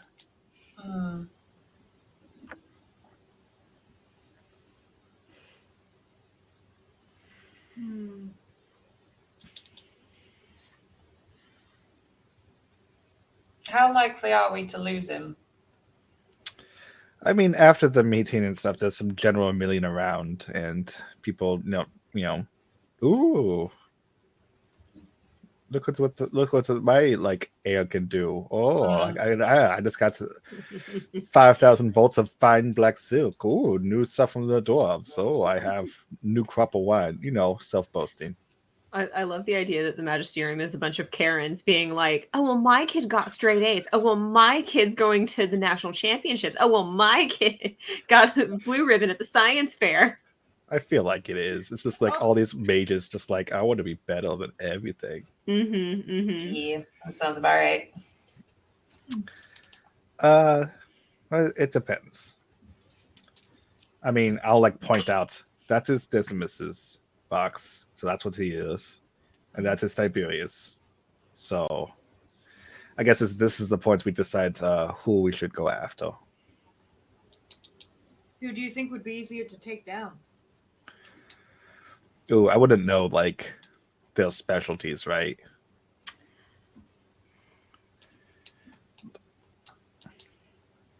What check could that be? Probably a cunning, right? I would think so. Because we kind of like historical, but also like deep thinking. Mm-hmm.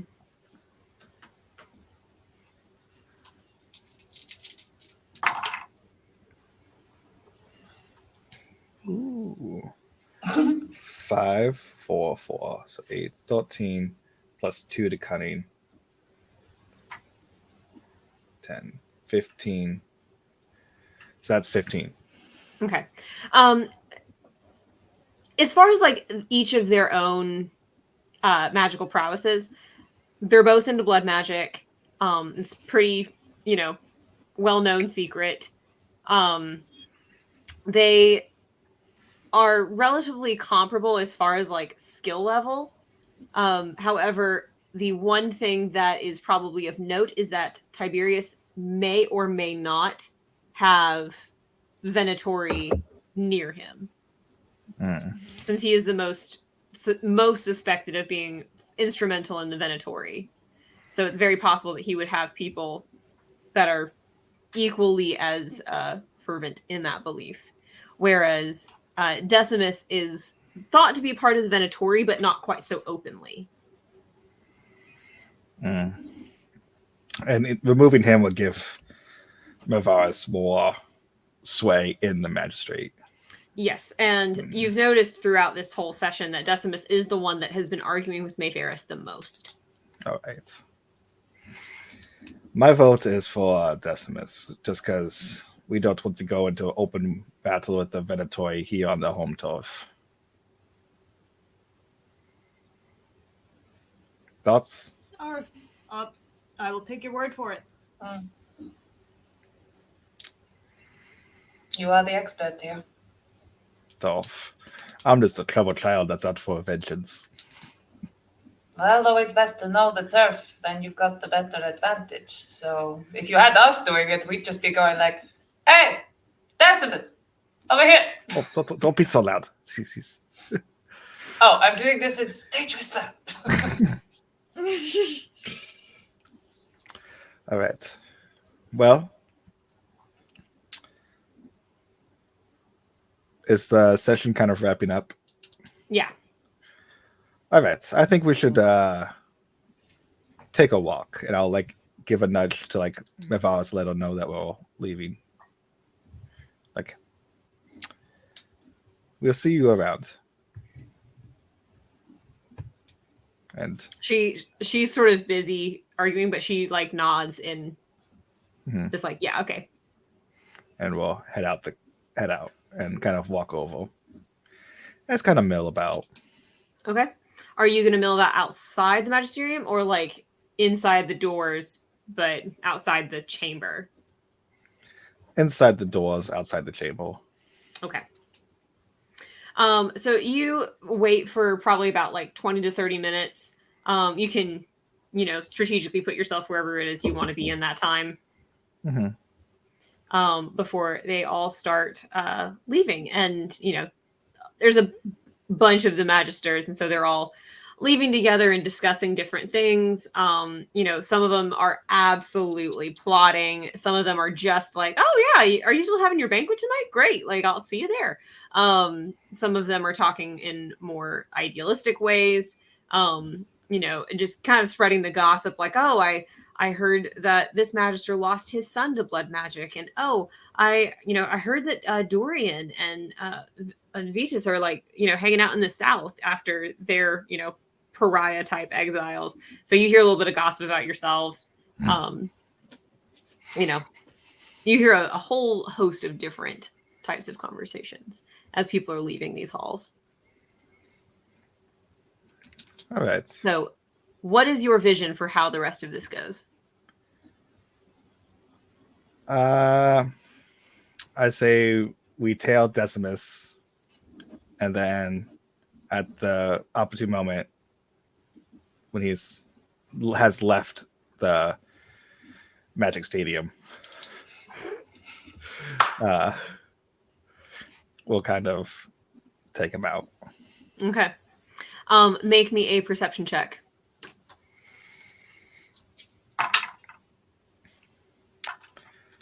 Ooh, that is not great, but I do have those points from Olio.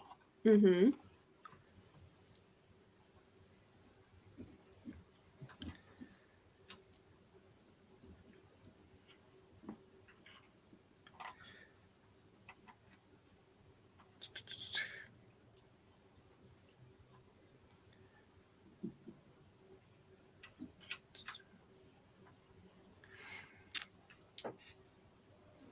Sorry, I'm reading the big long walls. It's okay. I need to go get a binder with notes.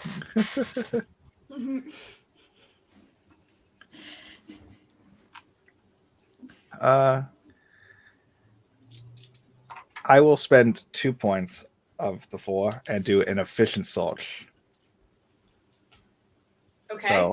So if resources of any kind are typically consumed, that's not really things. I'll do 1 point and do advantageous positioning.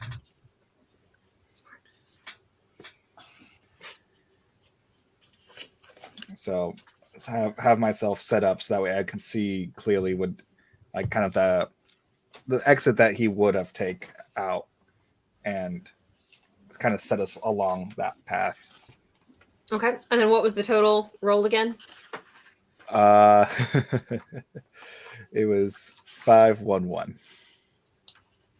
Okay. So I did roll doubles again, but it was only a 1. So Yes. you are you know what path he's going to take. You remember Minrathos pretty well. You kind of know where most families have their apartments. You've probably been to Decimus's place once when you were a kid at least, or a tween. So you kind of know exactly where he's going.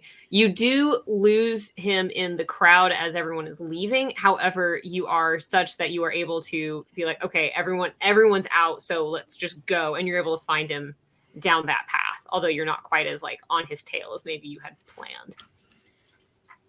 Okay. Is he by himself? Not at the moment. Currently, he is walking with a couple other magisters back to their apartments. All right. So if you would like to continue following, I would like a stealth check from all three of you. Stealth check. I can stealth.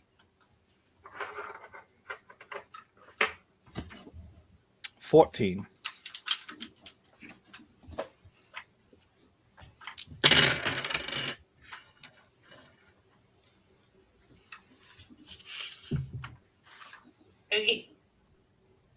Oh Ten? no. Shut Okay. up, Josh. We got you the fancy clothes. We made you blend in. That does not predicate stealth. So he he does turn around and see you all following him.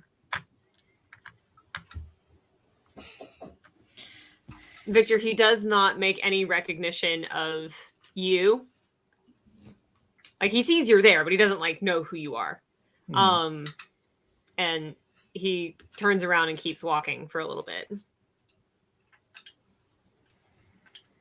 But you all know that he has laid eyes on you. All right. And he's kind of sticking in busy streets still. Yeah. Okay.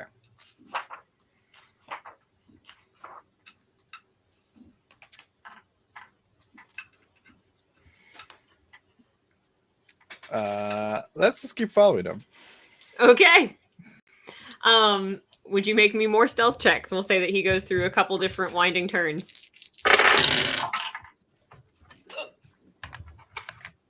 I don't.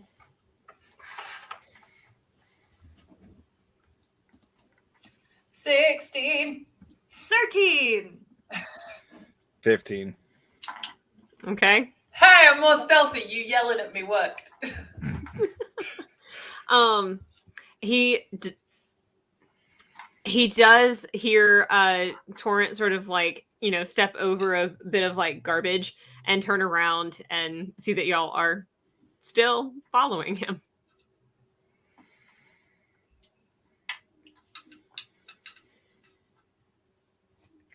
I'm sorry. I didn't want to trip. That seemed more noticeable.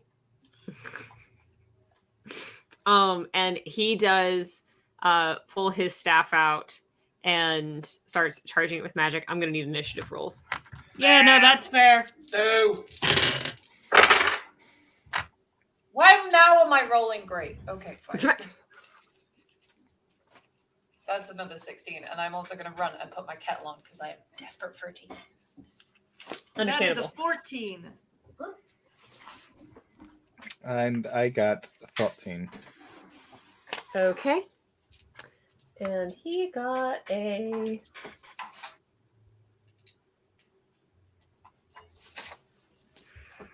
I can't math. He's going to be last. So, Good. when Liz gets back, we will start with Alberta.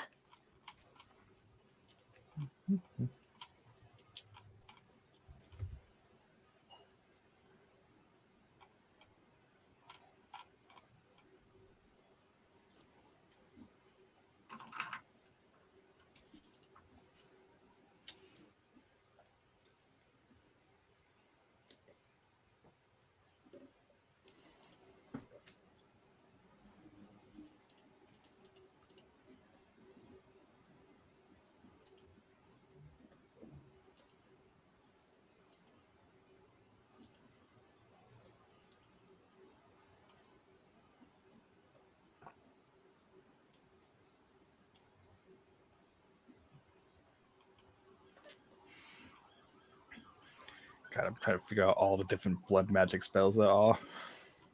There's a lot of them. I imagine that's a very, yeah, I was going to say that's a very long list.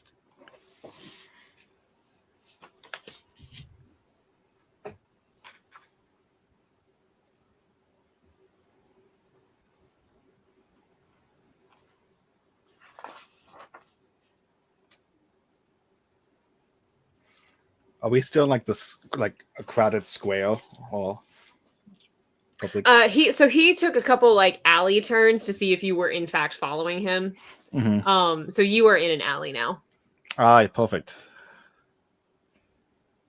Just where we wanted him.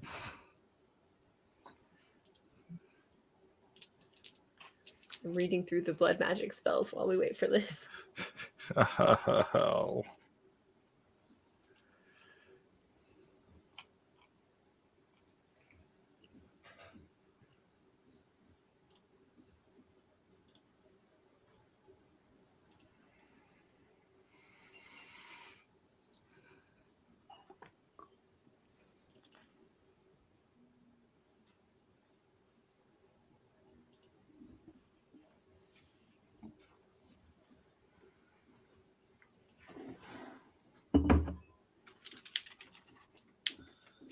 That was such a goblin run. Liz, Alberta is first. Of course I am. Sorry about that. Okay. It's okay. So how close is he at this point? How far back were we trailing? That's up to you. I guess. Well, Victor, you were leading on this. Like, how far back would you have put us?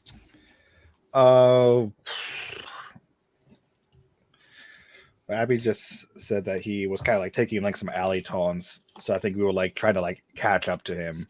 So I think it'll be like.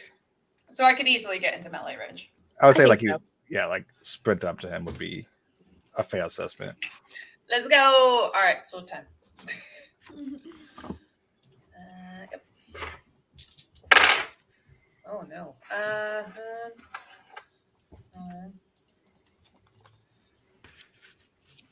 12. That hits. Oh, fabulous. Mages. For 6 damage. All right. Unless he is a demon, which I doubt he is. Apart from maybe in Victor's No, eyes. he is not. Only in the figurative sense. All right. Torrance, you're next. All right, I'm also gonna want to get in melee range of our good friend that we obviously just made. Roll.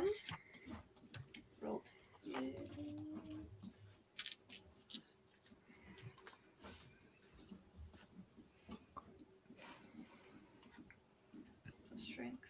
Okay.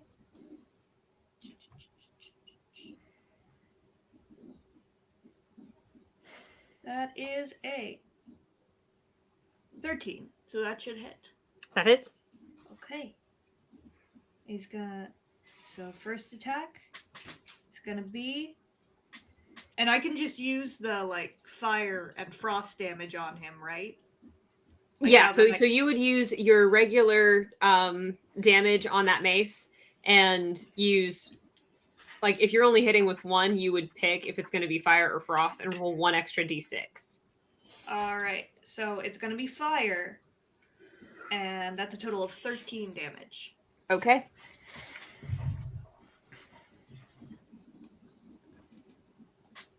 And Victor, you are next. My blast.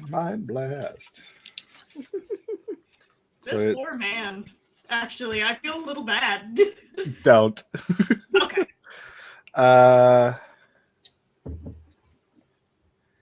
So he has to do a strength might test against my spell power, which is 15.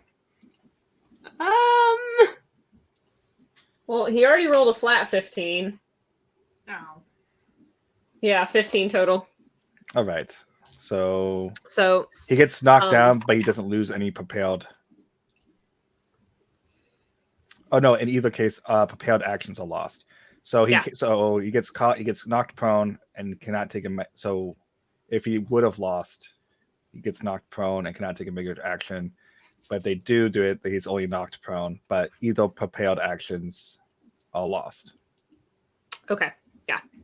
So he is knocked to the ground in between Alberta and Torrance, and it is his turn to try and get up. Unless there's one other thing you'd like to do, Victor, with your minor. I'll come like halfway up. Okay. All right, so he is going to. Let's see. No, that one doesn't apply.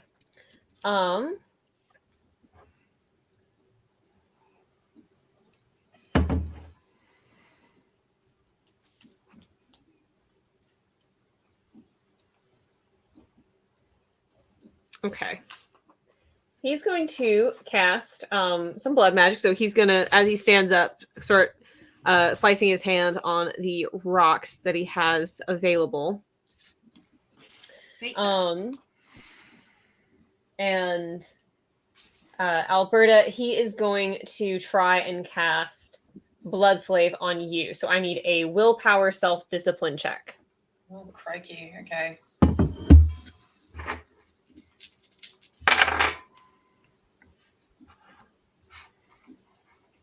12. 12? Okay. That is going to fail. So now he gets to basically tell you what to do. No! Oh, That's not what we wanted at all. that's the opposite of what we wanted. So every start of every turn you get to try again. Okay. Thank God. So that's going to be all of his turn. All attacks made by a target under your control suffer a -2 penalty. So so any attack you try to make against either Victor or Torrance is going to be at a -2. Okay, that's fine. Aw, deep down, he really does like us. Of course I do. Goodness me. So that is pretty much what he's going to tell you to do, is try to attack Torrance.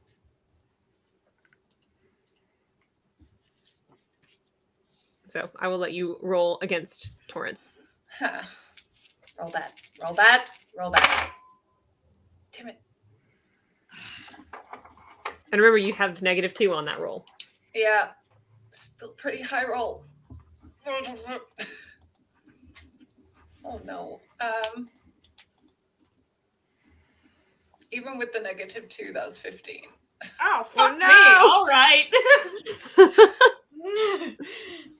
I'm standing there, like, trying to do the, like, Velociraptor Jurassic World thing that Alberta did to me when I was a werewolf, and she's just fucking gonna smack the shit out of my arm. I'm sorry. It's okay.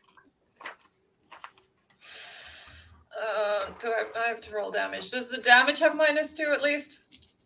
The attack is -2. Okay. No! How's Torrance doing? Give it to me No. straight, Doc. I rolled 12. Alrighty. Maybe she doesn't That's love us. Torrance, don't forget to subtract your armor. No, I know. It's still fun. It's just a little spicy. It's fine. Torrance is fine. All right. Torrance, it is your turn.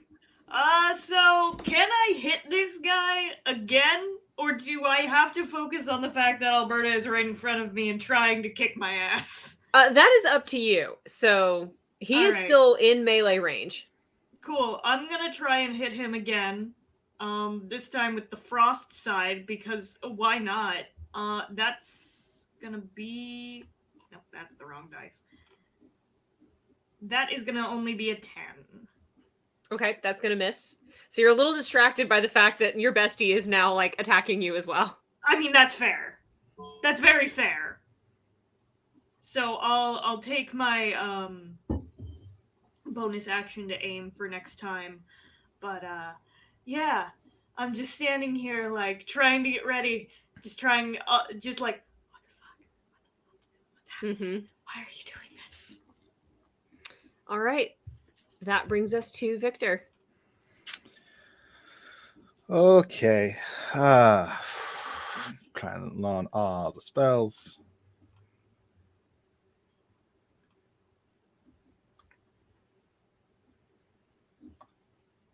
I would do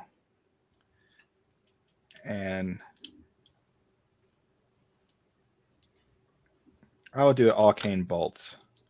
So Okay. dexterity, acrobatics. So let's see if the action succeeds. Oh yeah, it's like 15 for the action to succeed. Mm-hmm. So dexterity, acrobatics versus spell power, so that's 15. He's not going to make that. Okay. So I had 5 on the dragon die, so I get to roll 2d6. That will, and then add that 5, which is a 5 and a 2. So 12 points of damage. Okay. Is that piercing, penetrating? It's just a spell. Okay. It's just all I know is a spirit spell. Okay. Let me take a quick look just to make sure.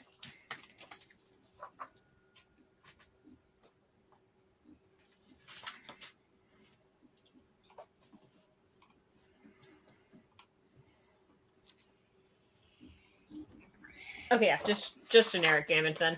Yep. All right. Is there anything else you'd like to do?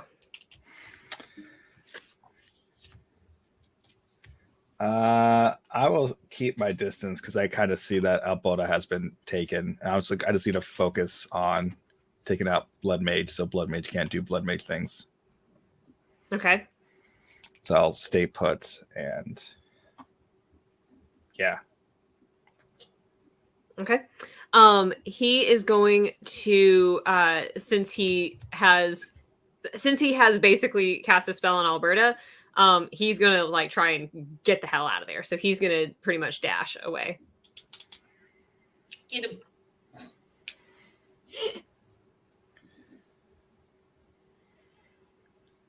So Victor, would you say you were gonna like minor action press the attack? Yeah. Okay. That would probably Then be my... we'll say that for this purpose you are able to like stay on top of him Okay. as he runs away. Dodge, stick up, Alberta. Alberta, you are up. Do you want to try to make that check again? Yes, please. Willpower, self-discipline. Hold up. Wait. Maths is hard. 12!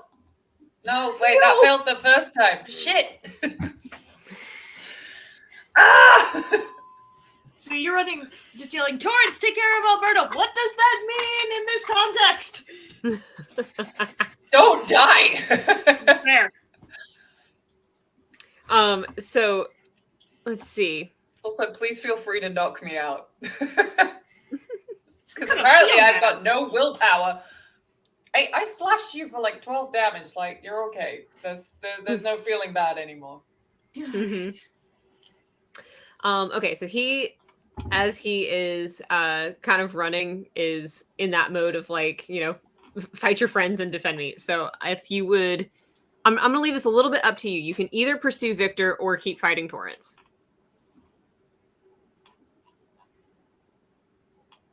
You can hit me. Victor's so squishy. Victor is super squishy. I guess. So if Victor's in pursuit, though, is this spell like getting me to protect you boy? Pretty much. I am thinking roleplay here, and I don't want to go for Victor from a pure, standpoint of that would be horrible, but also at the same time, in the sense of the spell that I am currently under, whatever's going on in my head is immediately saying after him. Mm-hmm. And I hate myself for saying it, but it's probably the only thing I can do. Mm-hmm. Alberta is a very good strategist. Yeah, that's working really well to my advantage right now. So I guess I attempt to go hit Victor. I hate this so much. Just the heavy sigh of, it's what my character would do. I know, yeah, right? It's not even like but it's what my character would do thing. It's like, no, it's what the character would do. This is what my character would do. So that's 8. No. 9.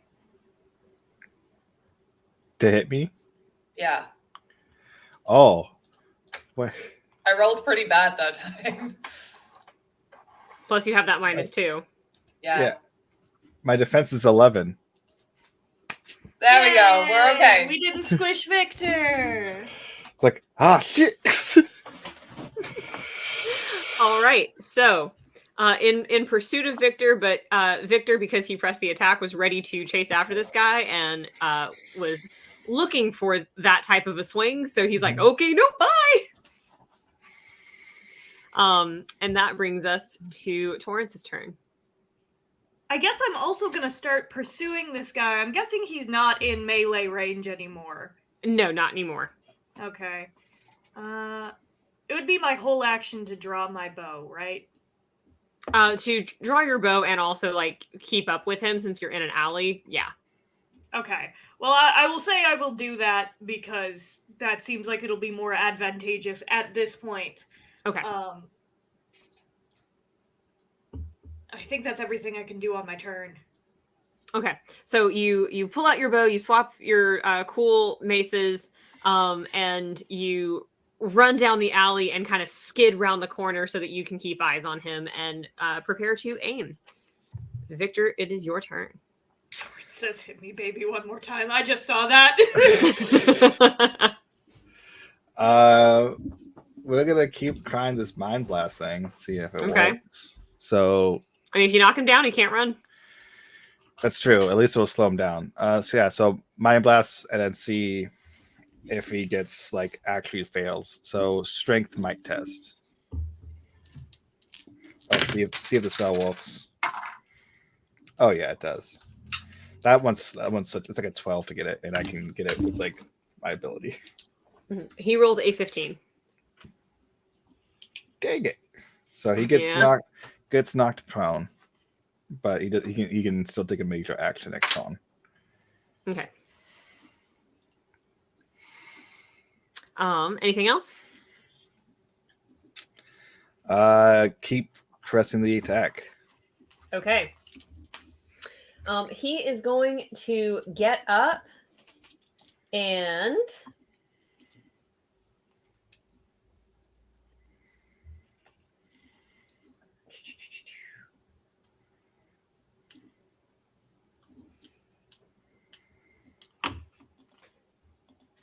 he is going to try to cast Rack on you.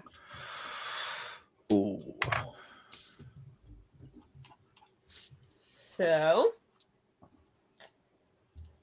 I need a willpower self-discipline, and because you have that ring, you have +2. Okay.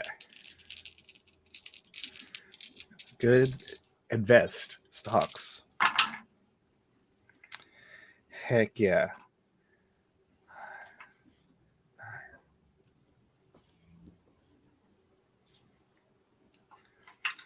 So 12 plus my willpower, which is 3, is 15 plus 2, 17.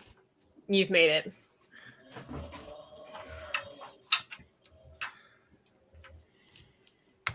So you're good to go, and he has lost some ground because he stopped to try and cast a spell on you, Mm-hmm. and has lost some mana points. Oh. And that brings us back to Alberta. Would you like to make the check again? Yep. Yes, I would. Oh no, I dropped my pencils. And my dice.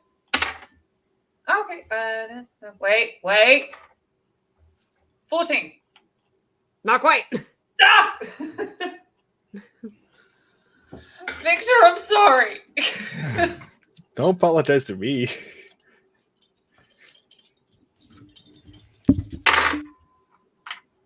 Okay.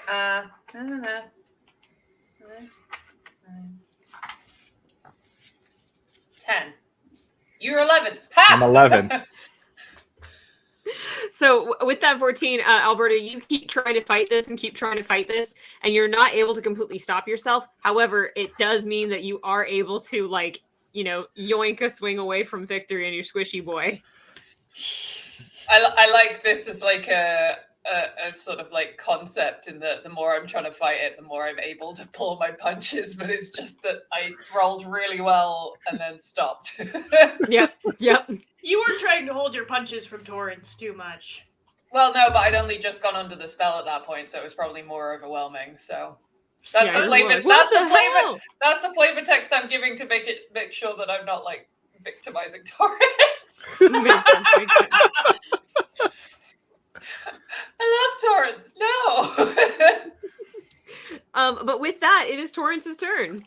All right, I'm gonna try and shoot this guy with my bow because he's there and I'm here. All right.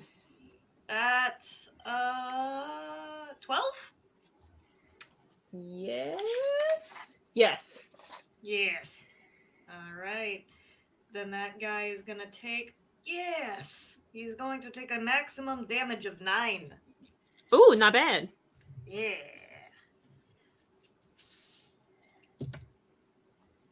All right. Is there anything else you would like to do, Torrance? I guess now that he's lost ground, I'm just gonna keep trying to run and catch up with him. Okay. Because- You are able to get not quite in melee, but pretty close at this point. Okay. Nice. And Victor, that brings us back to you. Oh, we're just gotta keep trying to put him on the ground.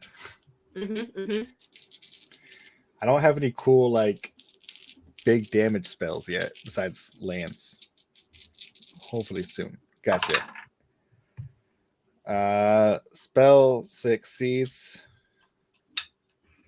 He has to do This is the strength might test again. Correct.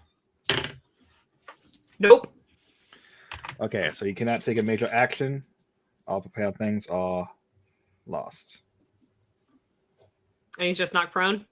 Knocked prone. That means his whole next turn is going to be getting up. Yes. So yeah, is there anything else you'd like to do before he gets up? I'm going to go straight up to him. Okay. Like basically get on top of him. Okay. You are pretty much on top of him, and he is going to try to get up. That brings us to Alberta. Would you like to make your check again? Yes, please.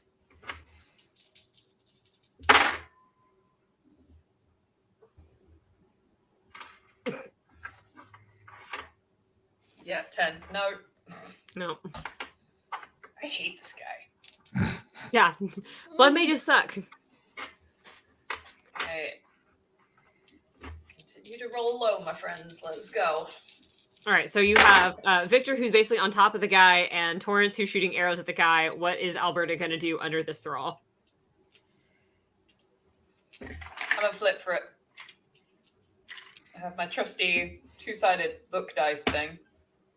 Oh, there's a book. That's cute. Yeah. That's cute. 1 will be Victor, 2 will be Torrance, just because I like the alliteration. Okay. Nice. Right. Oh, no.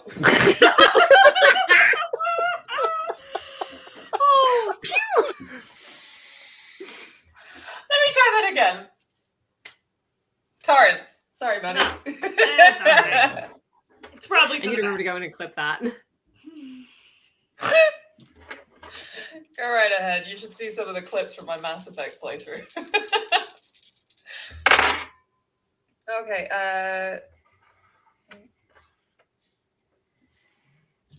12. You said 12? Yeah. Yeah. Does that hit? Yeah. Oh, shoot. Okay, let's roll low on this damage. No more double sixes, please. 4. All right. Torrance is okay. Never been so excited to roll low. Yeah.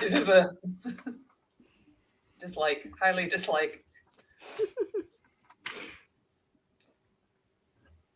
All right. Anything else? Yeah, that's probably it. I feel like I'm under enough of control that I just do the attacks, but Mm-hmm. I'm not in control of who I am swinging at anymore. Right. I also don't think that he would like have the mental space to be like, put your guard up. I think he's just busy like run. Mm-hmm. That makes sense. So Torrance, it's back to you. All right. Can I move to get within melee range of him? Yes, you Now. can. All right. I'm going to do that. And...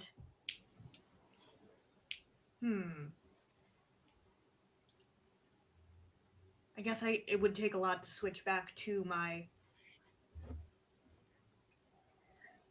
mace. That's the word. I'm gonna say you're probably close enough that it would be like 2 steps. Okay. So So then- I'll consider that your minor action. All right. I'll pull out the frost one this time and go to hit our I'm sure at this point very unhappy friend Mm-hmm. for 12. That hits. Alrighty. And he's gonna take. Well, that could have been better. 6 damage. Okay.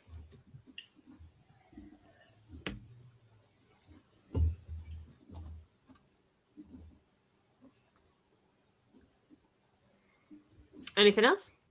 I think I'm good.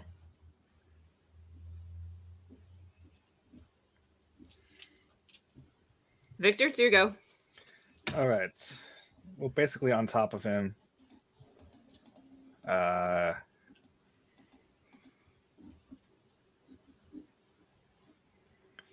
think I'm just gonna do Arcane Blast Okay. or Arcane Bolt. Yeah. Major action move. That succeeds. So Dexterity Acrobatics. And my dragon die was a 4. 15 on that dexterity. Okay, so he passes, so he only takes 1d6 plus the dragon die, which is another 4, so 8.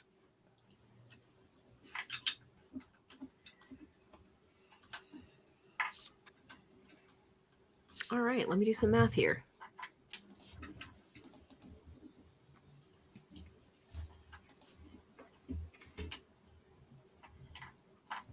All right, he's looking bad now. All right, that is his turn. And he is not going to get up, but he is going to try to cast Hemorrhage on you, Victor, because you are the closest person to him. Ooh, So I need a Constitution Stamina check. which my constitution sucks. Yeah. Oh, that's 9. Yeah, that's gonna fail. Oh god. The good news is that he is low on mana.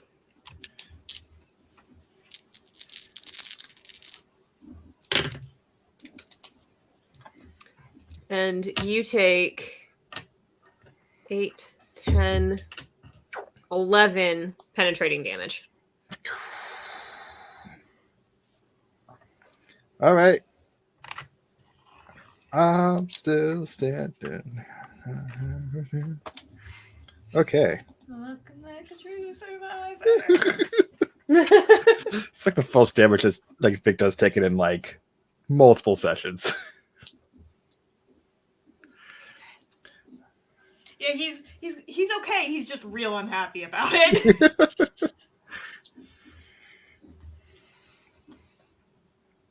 Okay, All right. cool.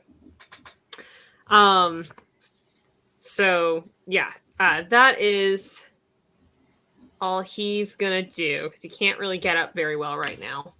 So Alberta, we're back to you if you would like to check. I hate this. 11. Oh no! Uh, All right, pick your target.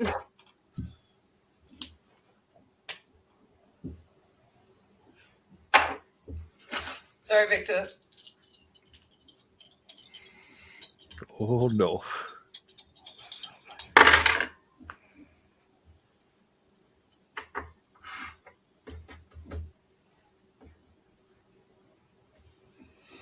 $11. 11 hits. I thought you meant damage for a second. And I was like, Oh, shit. no. Oh no. That would good. suck. Don't do this to me. Don't. I have Oh, only no. 3 armor. I have only 3 armor. Oh no. Give it to me. Is that 10? That's so 7. How you looking, Victor? It's kind of standing. Kind of stand. Kind of standing. I'm not quite halfway there, but we're getting really close. We're not quite living on a prayer. Oh, we always living on a prayer. All right, that brings us to Torrance. Alrighty. This man is going to get mace to the face. Mace to the face. Mace to the face. That is 13. That hits. I know that hits. And that is 12 damage. And I rolled double 3s on this. Oh, on the damage. That doesn't do anything, does it? Not on the damage, no. Okay. But you could do a stunt. Not on damage rolls. Oh, that's right. That's what I thought, but I wanted to ask anyway. Because it would be fun if I could. Okay, yeah, he is in bad shape. All right. All right, anything else with your minor action? I think...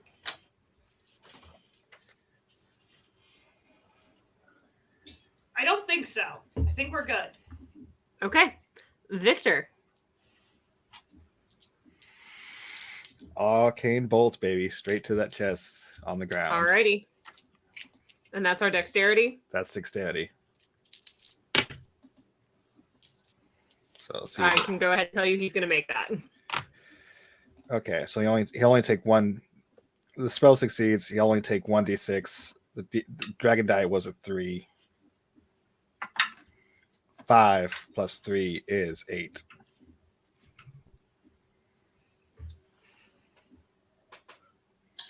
Okay, a little bit more math. Hang on.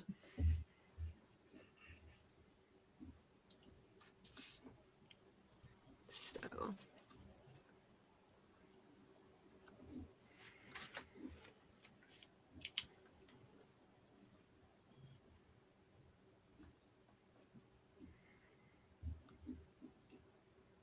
second.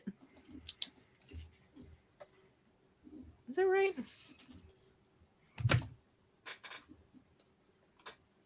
Gonna get out the calculator for this one. Oh no.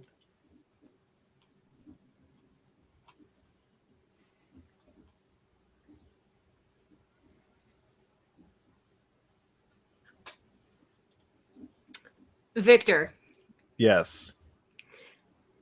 how would you like to end this man's life with exactly the number of HP he has? Oh. Exactly. That's This guy. so good. Oh crap. Oh, it's gotta be poetic. Fuck. I'm so pleased by that exact number. Oh. So clean. I think Victor's got his like coup de grace move where he puts the staff like hovering above like the chest. Mm-hmm. And it's just like he'll look down and make sure like Decimus kind of like really gets a good look at his face and sees that it's Vitus. Okay.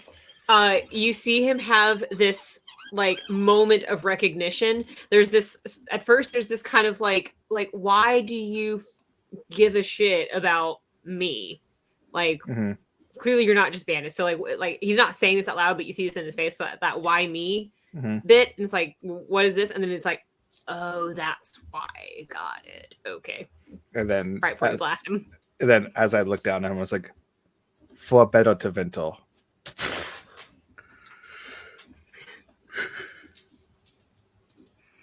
All right, so you blast this guy into the Fade, all the way like directly to the Black City, and Alberta, as this man's life leaves him, some clarity comes back over your consciousness, and you realize that you were just blood magic had just been done upon you, and it feels very strange. Yeah, I am immediately like, did I hurt you? What happened? It's very fuzzy.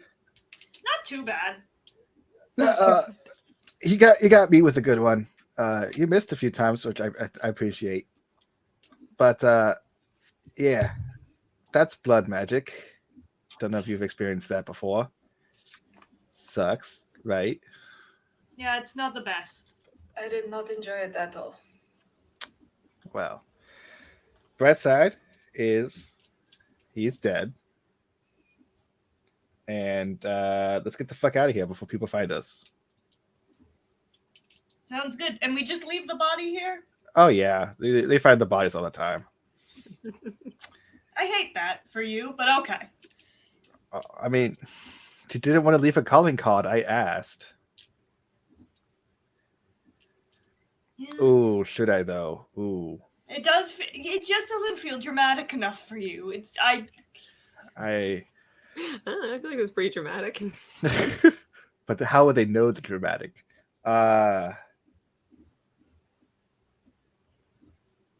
Ooh. I will take some of the blood that I have, and then on the wall next to him, draw like the bad blood sigil that's branded on my chest, and then with a slash through it. Ooh, nice. Spicy. Mm-hmm. And then all right. I was like, now we are dramatic enough. Let's go. All right. I would like all three of you to make me one more stealth check just for getting out of there before anyone like spots you and can connect you to the crime. Ooh. 13. Nope, 14. Okay. What was the check 14. on, sorry? Stealth. Oh no. Torrance, what was yours? 14. Okay. 9! All right. Well, you make it back to Maevaris's, Monrathos apartments, and update her on what has happened. As you wait with her over the next few days and travel back to Carinus, the news hits that a Magister has been killed pretty brutally in an alley. and the only person seen at the scene was a tall woman. And so everyone is thinking that it had to have been Maevaris, because Decimus and Maevaris recently fought, and Maevaris is also pretty tall.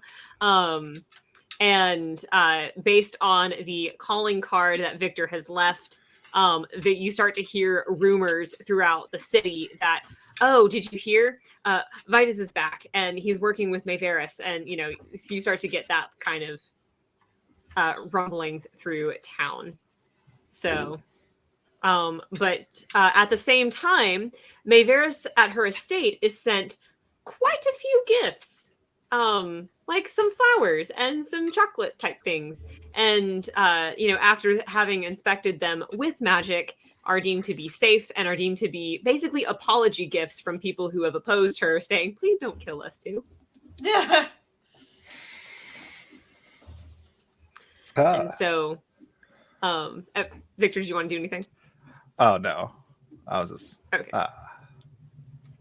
And so as you three are departing Carinus to head back to Skyhold, she gifts each of you with a box of candied chocolates, not from her own stash. She gets them these specially made in town. So, they're perfectly safe, and sends you on your way with some Tevinter goodies and sundries. And that is all. Would you like to do anything upon arrival to Skyhold, or before you leave Carinus? Two casks of wine. Okay, she sends you with 2 casks of wine, and so you have a cart now attached to the horses that you came in on. That feels appropriate. Yes. And then as soon as we're outside Tevinter, I am changing out of those clothes. Okay. So you're back to your more rugged attire and ready to blend back in with the Free Marches, Navarra, and Ferelden. Mm-hmm. Right. So did everyone have fun on their Tevinter adventure? I need a bath. Yes. Well, that wasn't as bad as it could have been. Yes. Imagine if he had gotten me, turned me into a wolf in the streets. Not to say that it's better that he got you. I regret saying that out loud now. I'm sorry. It's fine. Not where I even considered you're fine. I'm just waiting for Josh to go, Liz, get at me. It is. I believe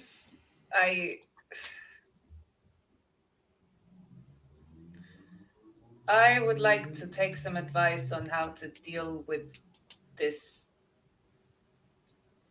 feeling of this hold on me. I know the magic is gone, but the way in which it sort of took hold is Violated? not sitting well with me. I wonder if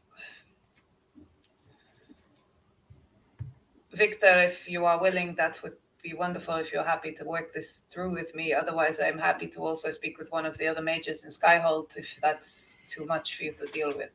Oh, no. It's probably as best that it is me. Those mages are... You mentioned the word blood magic and they hide away. I mean, I was thinking of talking to Dorian because, he would, probably just go, oh, shoot, okay. Yes. I will pour some wine and be like, listen, first, this will help. I drink the wine. And as someone who grew up with it, that feeling really doesn't go away. It's always kind of poking in the back of your mind. It's this, that you're not in control, or your actions are kind of not of your own doing. And the best thing I can think of was just have,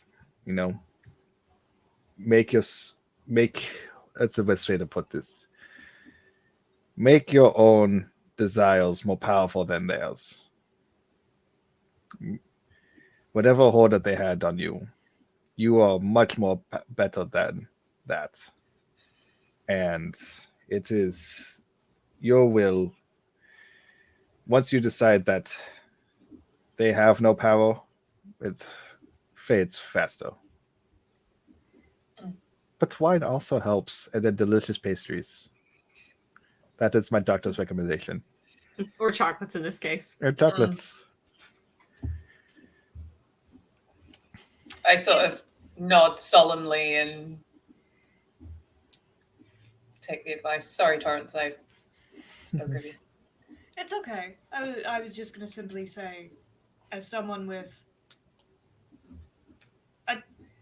what some might call a bit of experience with this, I find it helps to think of the things you didn't do. You could have done horrible things to me and Victor. You could have probably killed either of us, but you didn't. Very true. Because I truly believe there is a good soul in you, regardless of what anyone takes control over you with. If the core of you is pure, then I don't think there's any mage in the world that could change that. That actually really got me. Oh, sorry. Hugs for both Alberta and Liz.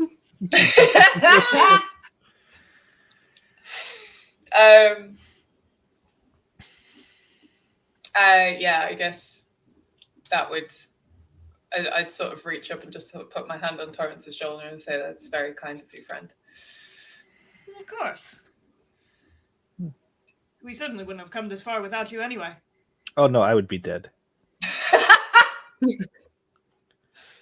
Yeah, she'd probably laugh at that and she'd just sort of bolster up a little bit after that.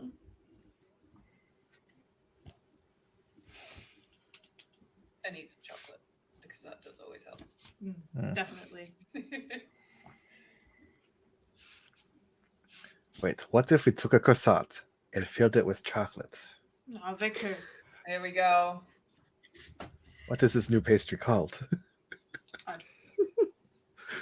A chassant. Croissant. I think it should have some relevance to healing pain. A pain of chocolate, no. I know it's French. Don't come for me in the comments. Come on now.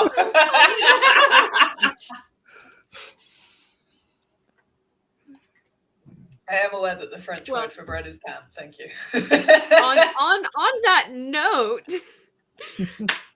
is there anything else you want to do before we call it? I would probably just talk to Dorian and just like give him the wine and be like, I might have been a little dramatic. Okay. So you and Dorian have a moment of getting drunk in the Skyhold library on good Tevinter wine and reminiscing about the good things about Tevinter and shitting on the bad. Oh, yes. But it seems that Vitus is still around. I wonder, hopefully I will run into him.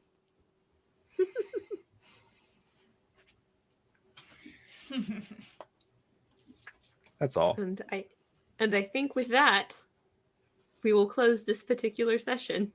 So, thank you everyone for watching. We will be back in about 2 weeks, and we are going to try to raid ADHD Adventures. So I'm going to put that in the chat, and hopefully that works. It's spinning. He's spinning. Woo, woo. Oh no, an error occurred. Oh no. I don't want that. Let me try one more time.